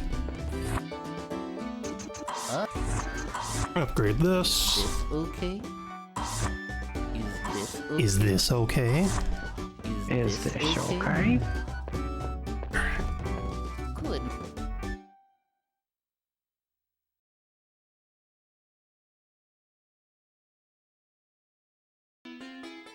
And now the real reason this level is terrible. I hope you like waiting puzzles. Yep, so we had the kill rooms earlier, now we have a giant slow pendulum that we have to get on. Mm-hmm. So what's your favorite thing about Evergrace? Not this. I actually have a really hard time answering that question. I guess the easy answer is the music, but like, I don't know. I do. Which is why we needed the blue outfit, by the way. Yeah, and the bow. I got here with the blue outfit and didn't have the bow equipped, and I was really confused in the middle of a run why nothing was happening. But yeah. This really is Dark Souls -1 though, like, or Demon Souls -1 if you want to get technical. Like, there are a lot of the ideas here. Like, the level design, while like primitive, has that same sort of idea where you're exploring areas, looking for the way forward. Oh, oops, I equipped that to the wrong slot. The poorly and often confusingly explained curse in this game really does kind of go along with the dark sign and the theme they've liked ever since. Mysterious kingdom, the whole place is dying, no one's sure what's going on. The equipment system too is a lot like Dark Souls with all the unique stats and skills, though they would condense the skills down to just be on weapons and also be useful in combat. Because we genuinely use weapon skills in combat twice in the game. While this game does have like blunt, piercing, and slashing damage types, kind of like how Dark Souls has various different things. Evergrace it doesn't really matter in this game because you can just hit things really hard. Evergrace crawled so Dark Souls could run. Someone else in my chat said that actually, and I agree. Except that crawling is a strong word for what this game is doing. Evergrace kind of vibrated on the ground. Evergrace vibrated the primordial soup so Demon Souls could evolve. Yeah. Yes. This is the primordial soup. These mirror demons can draw Palmyra ore. I would really like to get at least 3, and there's 4 of them, and we already didn't get 1. So here's hoping the rest of them cooperate. Uh-oh. Yep. Bunch of Charlene's just pop out of the mirror. Oh, this is bad. Oh no. Absolutely no drops. I got 1, and that's not nearly enough. The primordial soul's like so easily forgotten.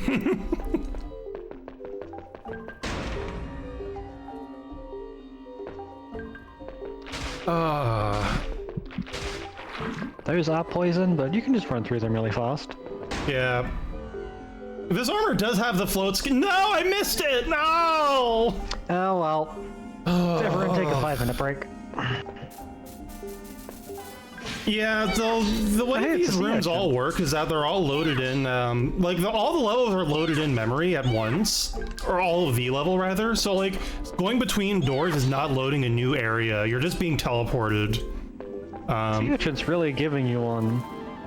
Yeah, the shop is on a different plane of existence. You have to load there, and that's why going there will break Z-Glitch, but say going through doors in the Human Research Lab will not.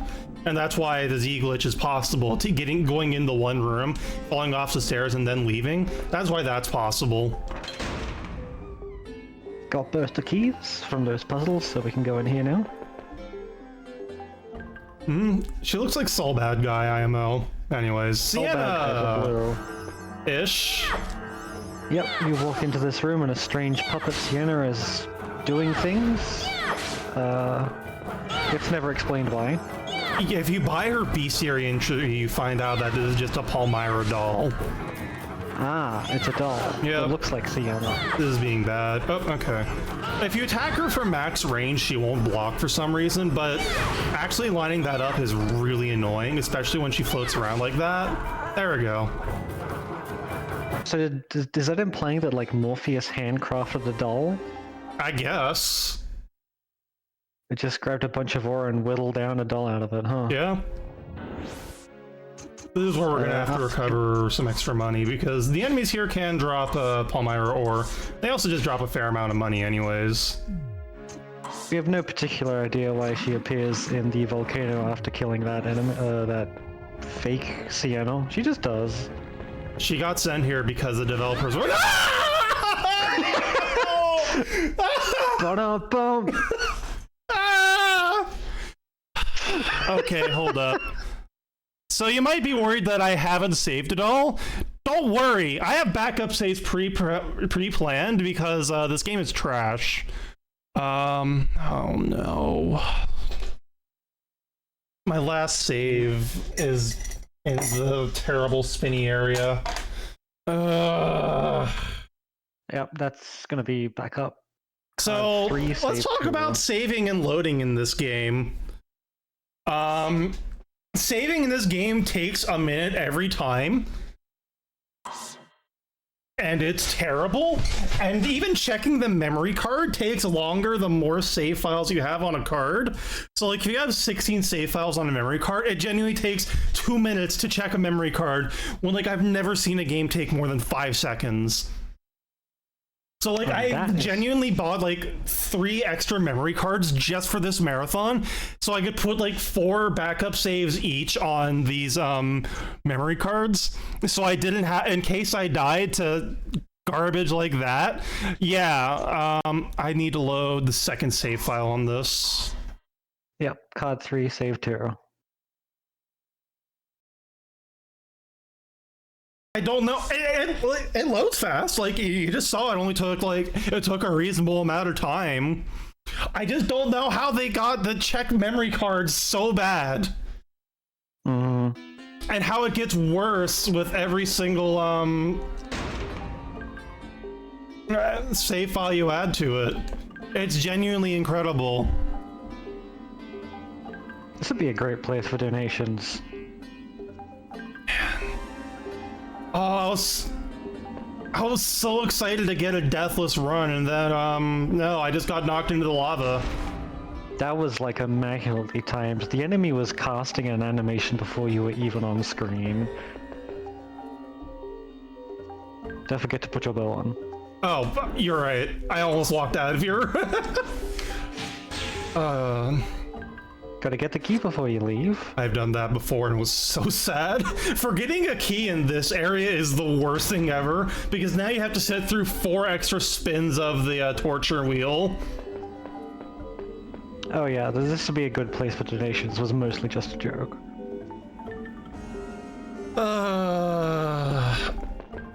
I'm trying to think of other Evergrace trivia. This would be like the level to find a skip in. It's so boring. Yeah, nothing happens. If you could just somehow fly over these kill planes, like, you could save so much time here. Unfortunately, kill planes cannot be flown over.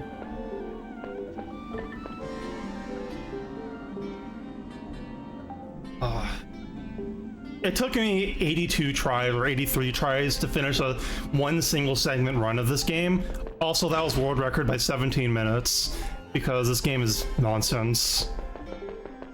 We're not sure anyone truly wanted to put that much time into speedrunning this game, but you've done an incredible job of being generally really putting unwell. your time where it counts.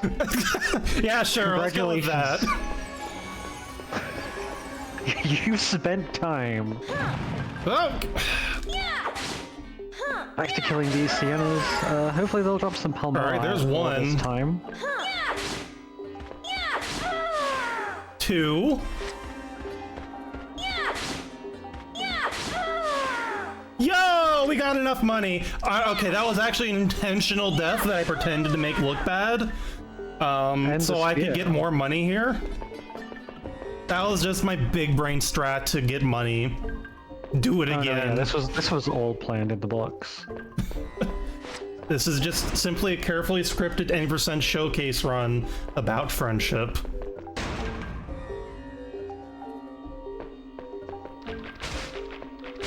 Don't forget to heal. No, it's fine. This thing does barely any damage. Toxic goo is not dangerous. Wow, you've just missed the platform every single time. Hate this level, Ruth. Why did It's okay. We hate it too. Oh, yo, that, oh, that's not a misaligned text or model. That's just me looking at that at a weird angle. You might think by the way this game looks, this was originally intended for the PS1, and they just scaled it to the PS2 when they got the specs for that, or whatever. No, this was always intended to be a PS2 game, and if anything, they tried porting it to the PS1. Partway through the development, they're like, hey, let's try and make a PS1 port of this game. And then they found out it wasn't feasible, so they scrapped everything. That's still such a confusing idea to us. Oh, that's the range. How did I get sealed already? Are you kidding me? It is a launch title, so it explains a lot, but...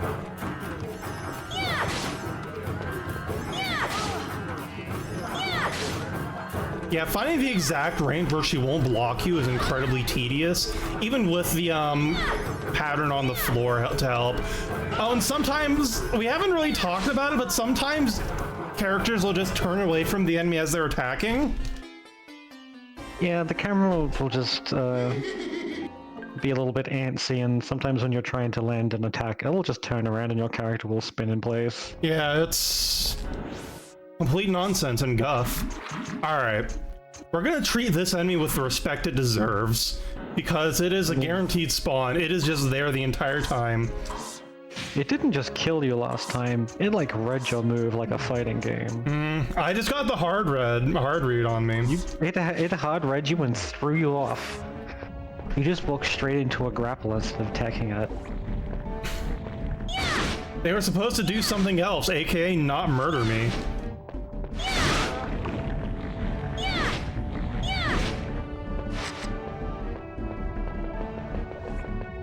Most dangerous drop in the game coming up here?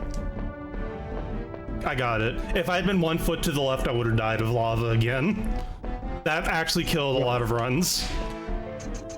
For some reason, the drop has a hole right next to it. Not even a hole, it just looks like you should be able to drop down from like the point furthest out. Usually that's what that implies, right?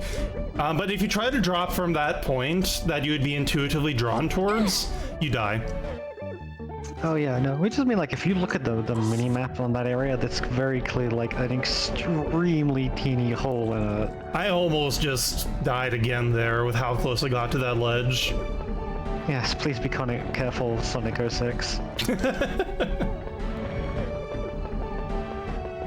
Anyway, Charlene ends up coming through the lava stage too. There's not too much to do here. Yeah. It's basically just a puzzle on how to get to the other side. Charlene does need to pick up 2 orbs, but no. We don't want to pick up the orbs. I don't even know where the orbs are anymore. So we're just gonna essentially run away. Yep. Oh, thank you, Nansuyu, for pointing that out. Yes, Wikipedia says that they only added Charlene in the PS2 original playable character because that was how they could get a realistic female figure, which is like... okay.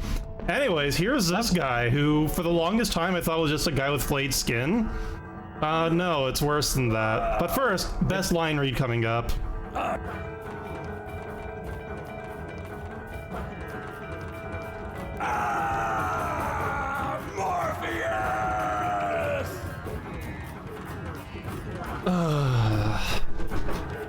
Great value, Illidan Storm Rage. Yeah, this guy, oh my god. He's like that Coliseum boss, but more annoying. He's basically the exact same, except he has like a ground attack he can shoot you with. He does also, on closer inspection, strangely seem to be very Native American themed and be hanging from it or impaled on a giant cross. His name is Red Breeze, and read into this what you will. This is a bit yikes, I'm not going to lie. His skin is red and he's like, he's a Native American character, let's just call it what it is. Anyways, This game truly did crawl. vibrating the primordial soup of the Souls like Sometimes you gotta throw the soup out and start again. too much salt. Oh, too much racism. Hold on. It's okay, don't die. The joke wasn't that funny. I just didn't expect you to say it.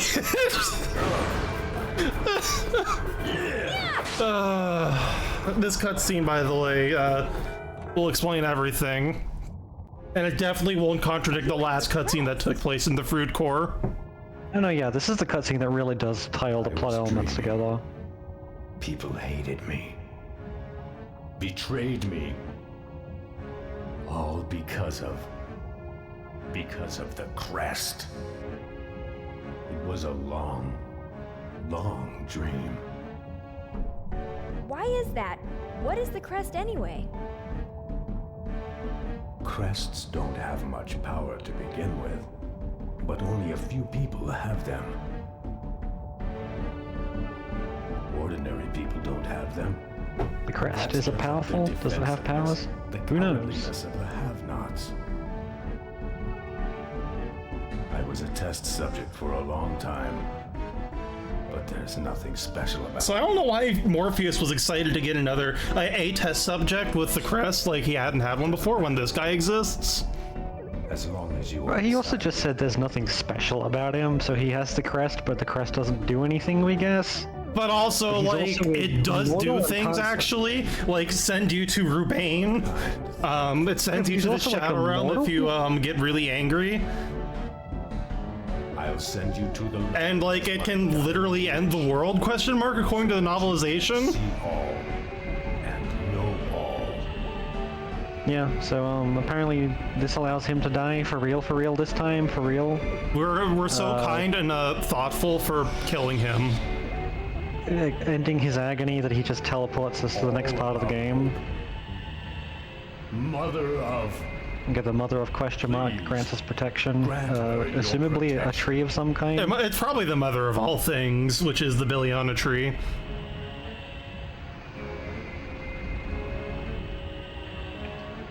How did his axe get from his hands to... Oh, it just teleported. Okay. It just teleported to its resting place in Darius's playthrough. Beautiful.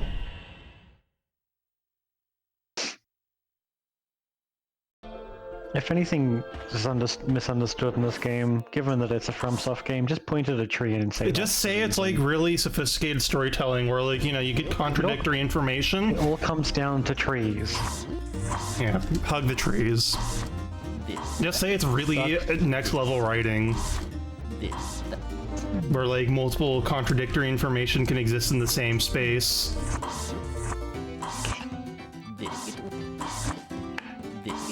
So we can sell a lot of the guff we picked up along the way.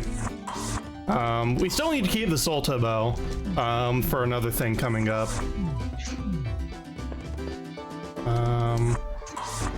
Okay. We'd love to see a Vati lore breakdown on this game, just so we know what's going on for the first time. Oh, this item. Sorry, I'm just making sure I don't screw this up because it's really easy to screw something up here. We actually do need the elite bow for a couple of enemies.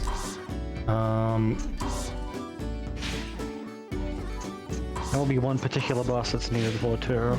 Mm-hmm. This was it. Apparently the Evergrace novel is pretty good. The game, on the other hand, is utterly confusing and bamboozles us. This, that. Yeah. What am I doing? Oh, that's what I'm forgetting to do. Sorry, I'm just completely blanking on what I need to do here. The menuing is a lot, and I still haven't gotten over my complete nonsense death. This one? Do not sell mushroom. No, I need mushroom here. No, if you sell the mushroom, you get extremely little for it. You don't get very anything amusing. for it. You just get sadness. It's just 0? Yeah, it's just 0. This one? That? So you can sell the 50% off token to the shopkeeper and he'll just take it. Yeah, just a donation. Evergrace really is a game. The mystical space hop here didn't get paid for localizing this, so you know what? It'll take the mushroom for free, thank you very much, if you're just gonna give it to him. We loved this game, just allows you to give him the 50% off ticket and just Here's the utterly feet destroy it. statue. Feet. So obviously what you have to do is take off everything but your feet. Armor. It took Diggle quite a while to figure this puzzle out the first time. I didn't even figure it out. I just got it by mistake and then didn't figure out how I got it. And so Ruth had to tell me how to solve this. Feet. Alright, so the kill room wasn't good enough. Now we have the kill platform surrounded by instant death pits. This game loves its instant death pits. Yeah, so this is way scarier. This is genuinely one of the most terrifying parts of the run. And the enemies here that you have to kill do mad knockback. And 3 of them will appear roughly at the same time.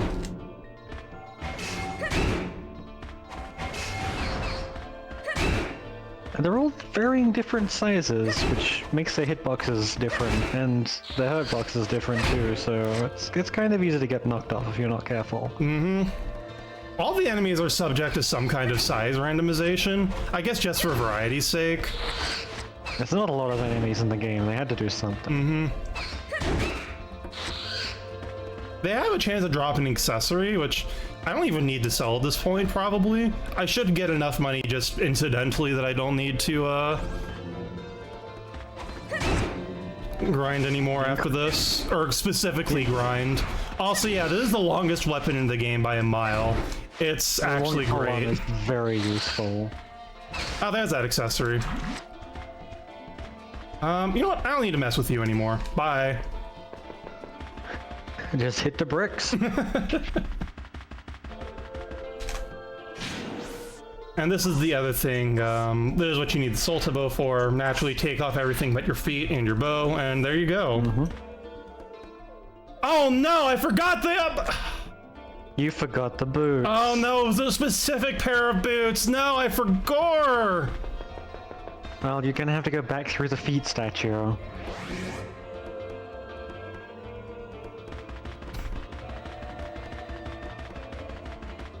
Ah, man. The run is falling apart. Don't worry, big bad Game-A-Thon organizers. I saw that you're running ahead. I'm like, I'll take it upon myself to put us back on schedule here. Don't worry, it's going ass over feet at this point. Please come. Return to feet. Uh... Do you have to do the platform again? I better not. I'm gonna be very sad. You gotta take the weapon off. Take the weapon off. You can't hold a weapon. Yeah, I know. I just had that equipped because, you know, I just got the correct boots, right? I didn't forget to buy the boots I need, right? So I don't need to unequip the weapon. Anyway, now that you have the correct boots, you can stand on the RFID platform. If I need to actually put them on, that might help. That might help. And it opens this door. Maybe. There we go. Oh, hey, it's doing its thing. Eventually. Just, it was on its union lunch break. Feed lover's eating well today. I'm not going to respond to this. It's okay, you don't have to.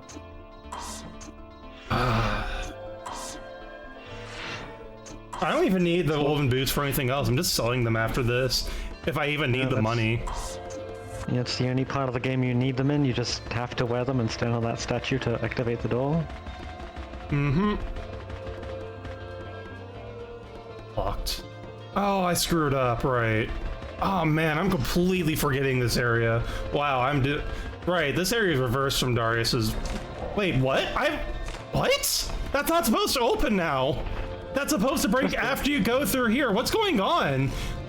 What did you do to the game? I don't know. Wait, did that just break the second time you passed that wall? Maybe? Anyway, here's another big, let's see, big version of this boss. This time it's just red and angry. My monitor is so bad that I'm playing on. It looks purple to me, and everyone got really confused when I said it's purple. Got into a fight over that one. I wasn't a fight so much as I looked at the OBS and like, oh, it's red. My monitor is bad. It's purple. It's red. Ape statue body. There. That's all we needed off this floor. This could not have gone that much worse. Yep. Need to find the body, put it back on the statue. And now it's like no pants, or no shoes, no shirt, no servers or something. Yeah, that's how that goes. It's got to kind of match the statue. Mm-hmm. By putting on a shirt and boots, we guess? Azori, what do we have against purple? Absolutely nothing. My monitor apparently loves purple, given that it turns red into purple. Purple is our favorite color. Whoops, this way. So yeah, we're just tracing through Darius's area, act for act now, or area for area now. Though this time, we don't have to make green light, we have to make white light, which means turning these off and on again for some reason. I don't really understand why, but it certainly does work like that. It just does. So the entire point of this area here is right at the top. There's actually a library that you read books in, and it tells you how to solve the puzzle. And it theoretically tells you important lore, maybe. Extremely important lore. You might even say it explains everything. It would explain everything if the books didn't all contradict themselves. Mm-hmm, and were written terribly. Oh, I forgot that's what Charlene's unarmed animation was. I thought you just threw your weapon away for a second. Yeah. You might notice that the ramp here is misaligned with the floor. Because this is a quality game. Only the finest PS2 jank.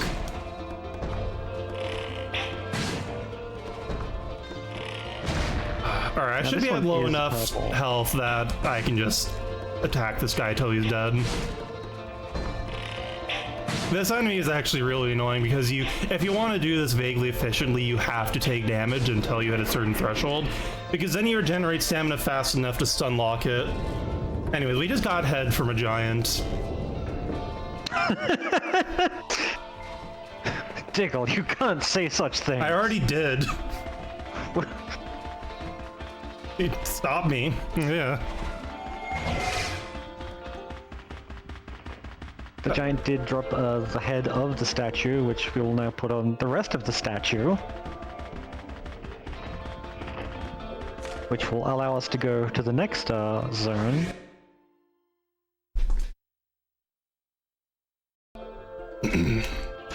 Like so. See? We got a head. We don't actually have to switch weapons off here. It works. I just accidentally fat-fingered the right analog stick. Oh, my legs are almost broken. That would have been bad. Oh. Almost went to Shadow Tower by mistake. No, don't take us to Shadow Tower. Hello. Shoot, where do I make money now? I can sell... Oh, I didn't sell this to begin with. Oh, I have enough money. Okay.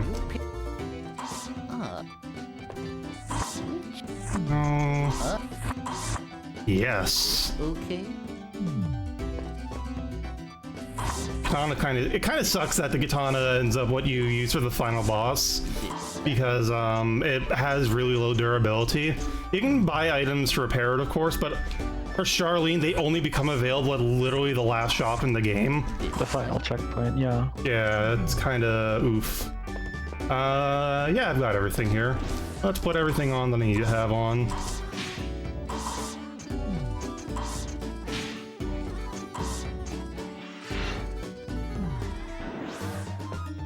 Please.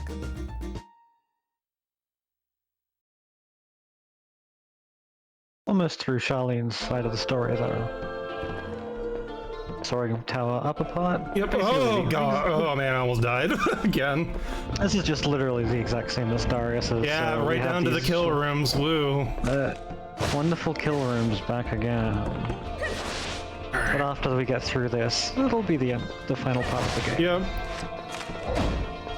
I would No real say tips, we're tricks, about 15 to 20 minutes out from finishing the game.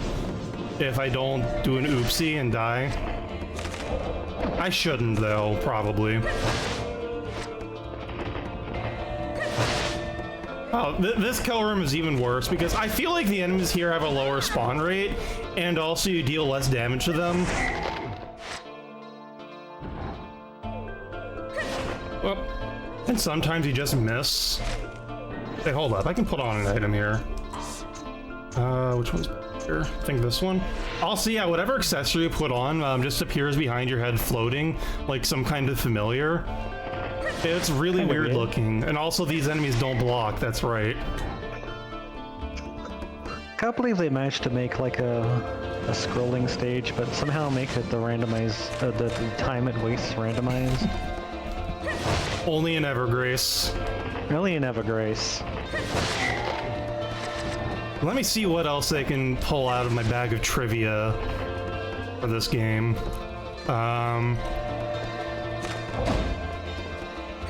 Oh, I'm forgetting things. Oh, wow, I completely forgot to explain an important thing about stamina management for like 2 hours.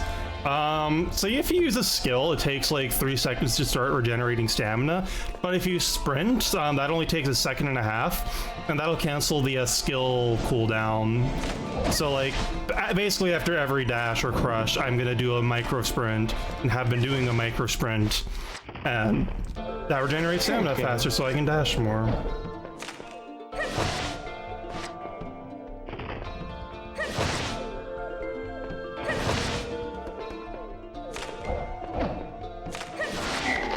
Gosh, these rooms really do go on forever. They really do.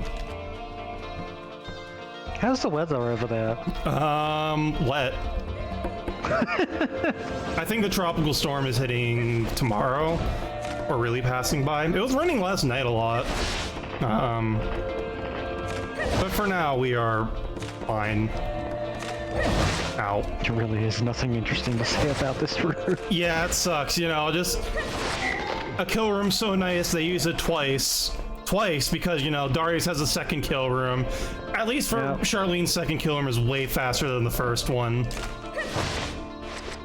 Yeah, these guys are terrible. There's a two-shot manga of Evergrace? How did this game get 2, like, light novels in a manga? This is... Alright. Fair enough, I guess.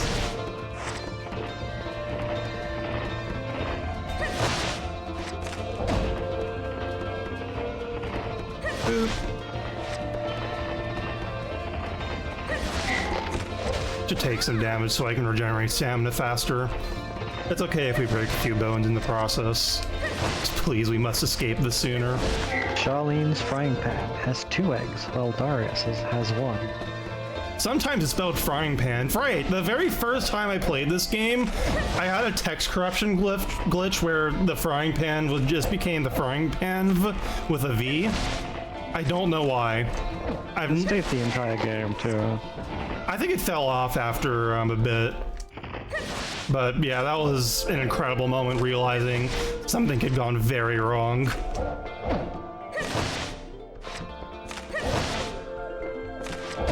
Ow. How are we doing on door? Oh, that should be good, right? Oh, thank God. Yep.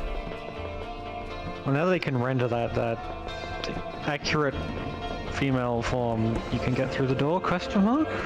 Yeah, I guess. Also, that weird floating enemy with the blue thing in it, that's the only place in the entire game where that appears. Yeah. Back to the ice cream. It's not an ice cream. The iceless ice room. Mm-hmm. Oh yeah, in the Japanese version, Darius and Charlene are named Uterald and Shalami. Apparently at the time, Sony had a policy where they wouldn't certify games if they had like Japanese words in them, so that necessitated a lot of changes.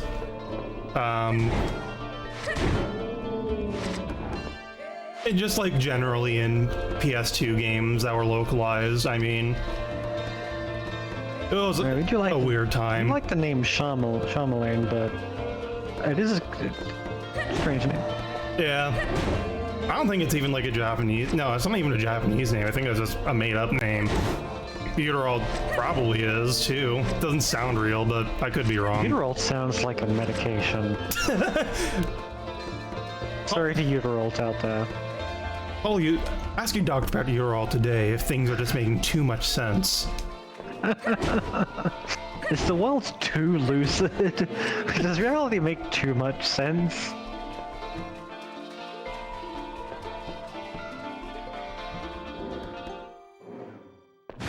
Ow, rude. No, don't poison me or curse me or whatever you guys do.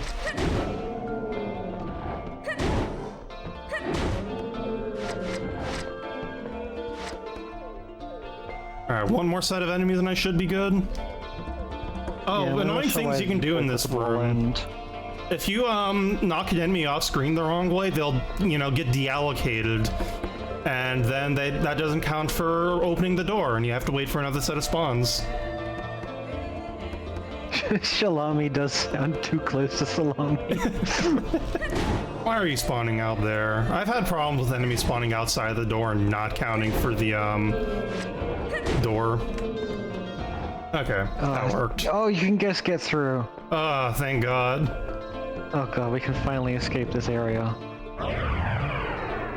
This is the Anyway, here's a big naked man in a crystal? Question mark? I hope this is explained in the manga or the novel. I don't know. The fight is also complete nonsense, and I don't know what the hitbox is.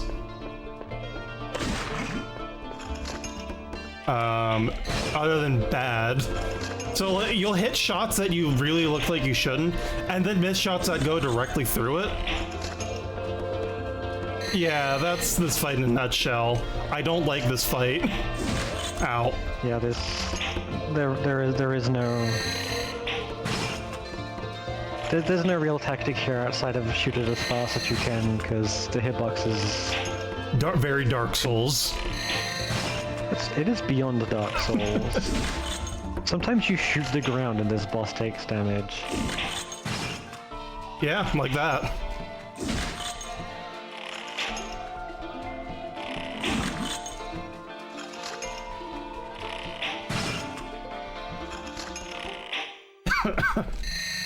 Oh, please die. Wait, did that kill it? No, there we go. Oh no, there we go. Oh, goodbye, Naked Crystal Man. Thank God he was in there and we're out here. Hmm. Alright. Time for the final boss of Charlene's playthrough. Are you ready for this riveting, epic scene? That will explain everything?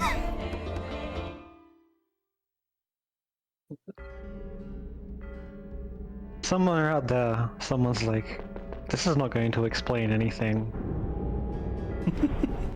And they'd be damn right.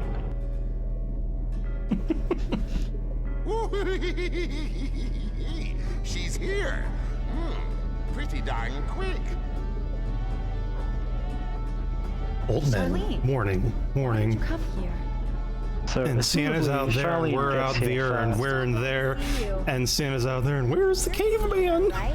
We don't know. Apparently in the story, Charlene gets here first. It's okay. We're not sure why she's in prison. I suppose Morpheus captured her at the beginning. Yeah? Your confidence is entertaining. I wonder how long it will last.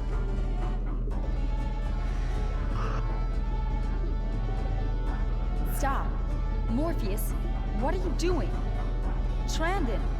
Trandon! It's useless.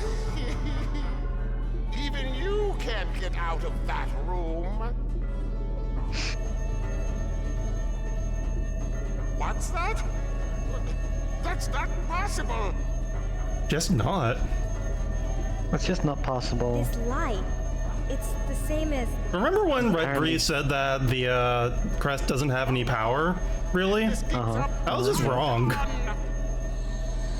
Apparently Morpheus is done for. Anyways, yeah, Charlene doesn't actually get a final boss. Tricked ya! Time for the final story, where Darius does the Sonic Adventure pose. So we're not actually sure what happens between Darius and Charlene getting there, because it looks like that she's about to explode out of the prison and Darius, beat Morpheus can you up. forgive me?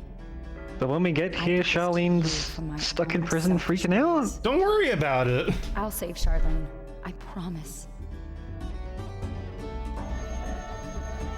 So we guess somewhere between Sienna breaking out and Charlene getting there, she just decided to Darius? imprison herself? Yes! Charlene! This will really explain everything. I've said that a lot, and I mean it the most now. Char, Oh, now she's used up all her power. help my child. Must purify She needs to me. be purified. According to my wishes. Kill me before What does purification mean? We have no idea. Why does she need it? That's a good question. go. Do it. What is going on? So What's relatable. happening, Sienna? So relatable. What's happening? Let him out. Charlene. Sienna is overdosing on Uterald. Yes. Sorry I brought you here. Sorry. Now, for you, Let's scramble. Plot. I will. Confusing. Say big bloods. So we have a choice of two final bosses. We can fight them with either character, and naturally, well, first, since we're basically guaranteed to get Curse in the Morpheus fight, fix that. But yeah, we're just gonna walk to the one in front of us. Yes? Darius, You've grown up. you've grown up. And I can Thanks, only imagine Charlene. the look of confusion on Darius's face as he teleports away. Yeah, we have no idea what that line's about. I mean, it's like, This one should have vanished so long ago. oh, this is a baller thing to say. If only it made sense in the context of Evergrace. But the novelization. Oh, okay, first though, this fight is. I gotta explain this fight. I don't know what's going on. That's. There is no. It's like the boss attacks primarily by dropping hexagons. So, like, I guess the main threat is that the boss tries to box you in and make you fall to your death. Except that this arena is like 6 times too large for that to be a serious threat. And also, like, the boss is invulnerable for like most of its attack frames, except for like a second at the end. And it also does this, and you could theoretically hit it then, but it's really annoying too. Yeah, this boss is full, guys, but what if really slow? Oh, strat! No, I turned away. So you gotta kind of wait for it to drop a platform and then give a little boop on the snoot. Yeah. I looked at the bestiary entry for this boss today, and it said something like has become Chrysalis, which is the bird's name, who is Sienna, but the bird is called Chrysalis, specifically, bird form rather. And it says that she's become one with the Mother of All and is seeking purification of the world. And it's like complete nonsense, but in the novel, basically, the cycle is like sort of like the grand cycle of the universe, I guess, where at certain points, periodically, the Mother of All Things will wipe out all life to start over again. And Rubain triggered the end of the cycle in some way. I think it's something like Crestbear is experiencing prejudice and great despair, and that's what causes the end of the cycle. But yeah, the novel ends with every named character except Charlene and Darius dying. That's in Rubain. Oh, and some other guy, right. Yeah. Bird dead, and Darius is just standing in the way. Anyway, we apparently stopped the purification of the world, question mark? Something like that. Maybe? Alright, oh, right, it's over here. And then we get to do Charlene's final boss. Yep, but first, shop. This is the final time you're hearing the shop theme. Enjoy the polyrhythm. No, don't worry. Dying Guy is still out there somewhere. I am the He's still, some say he's still dying to this day. His death scene lingers on. is okay?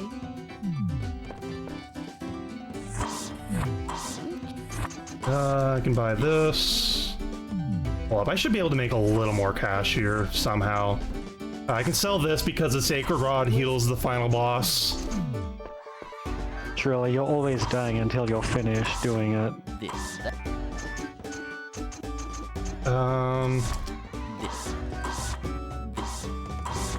this, that's a bargain. Gotta get a lot of health potions for this one because the final boss is quite annoying. Oh yeah, and Charlene got on a clip with everything because I guess that's how they get her to look like that in the cutscene here.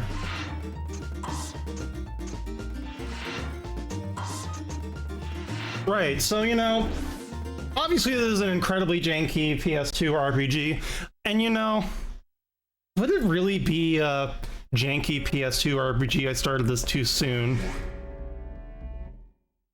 It's okay, you can just take a breath. Would it really be a janky PS2 RPG if it didn't end with child murder?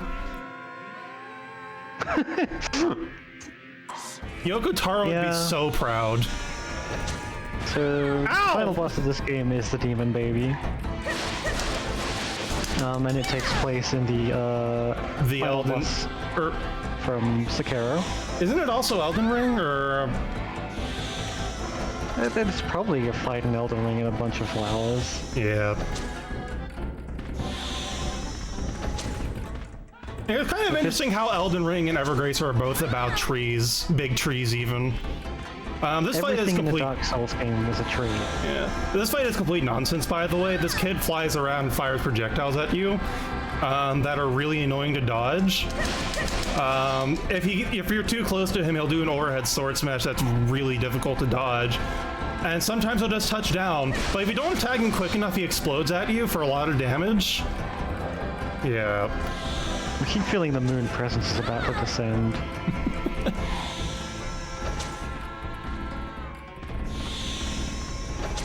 Oh yeah, the only real strat here is manipulating him and buffing him on his little head. Yeah. If you're uphill from him when he attacks with the weird... Okay, sometimes he just explodes anyways. I should still be good on katana durability. If the katana breaks here, you have to use the elite bow, which does like a tenth of the damage, like a fraction of the damage, and that sucks a lot. Mom. No, that's okay. He's purified. We purified a child? He's dead now. Also, he said "mom, my" here, like that's just how he voiced it, but no, it's supposed to be like "mommy." He's calling out for his mom, who's also dead. Anyways, that's time, by the way. Woo! 10 minutes over estimate. That was Evergrace. I think. We're not sure what happened at the end there. They ran out of money, and this was the best they could do. Oh well, now she's being purified. She's back. Sienna. We think. Pay attention to her wrists here in this cutscene. They're definitely something. She's all right, isn't she, Darius? Man. No, this can't be. Don't cry, Charlene. I'm so One final cutscene for the road. It was destined to end like this long It was destined to end like this. I put it off as long as I could. Oh, no idea what she's doing with her arms there. They're trying to animate a hug. She's gently caressing Charlene's cheek, I guess, but also her wrists are completely broken. But you can. Because oh, is your wrist okay, honey? Not like me. It's the Final Fantasy VII elbows all over again. Hope.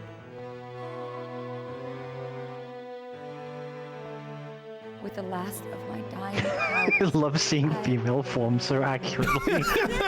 Wrist is broken. So accurate.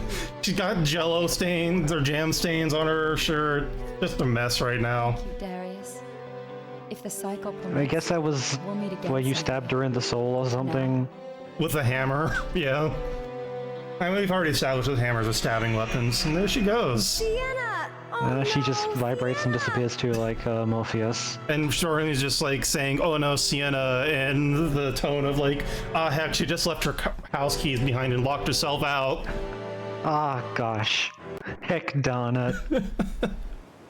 bummer. So that's Evergrace. I hope you understand Evergrace, because to this day I don't. I mean, I kinda do, but that's certainly not with the help of Evergrace, the PS2 video game. There's definitely some context you can put together, but the greater meaning and understanding of 99% of this game is unknown to us. I kind of recommend playing it for yourself. Like, if you bounce off of it, I cannot blame you, but, like, I don't know. In an industry that's just plagued with, like, you know, terrible business practices, exploitative working conditions, microtransactions, just, you know, a whole bunch of crap. Like, this game is, like, earnest, you know? It's endearing in a very strange way. It's not great, but it's honest and it's trying. Yeah, objectively on every front, this game is a piece of crap, except music. The music is genuinely amazing. I recommend you check that out. But yeah, like, this game is objectively bad, but, like, I don't know, it comes together in a really weirdly compelling way. Anyways, this game got a sequel. Surprise! Somehow this game got a sequel. It was not called Evergrace 2, but instead is Forever Kingdom. Can't wait to play that next marathon. Yeah, that's gonna be something. All right, we've eaten enough time. I think we're back on schedule, probably. Thank you for watching, everybody, and thank you for letting us commentate. Yeah, thank you for being here. It was nice having someone to bounce off of, so I could not fall to my death more than 17 billion times. You only did it once this time. True. All right. Later. Boy.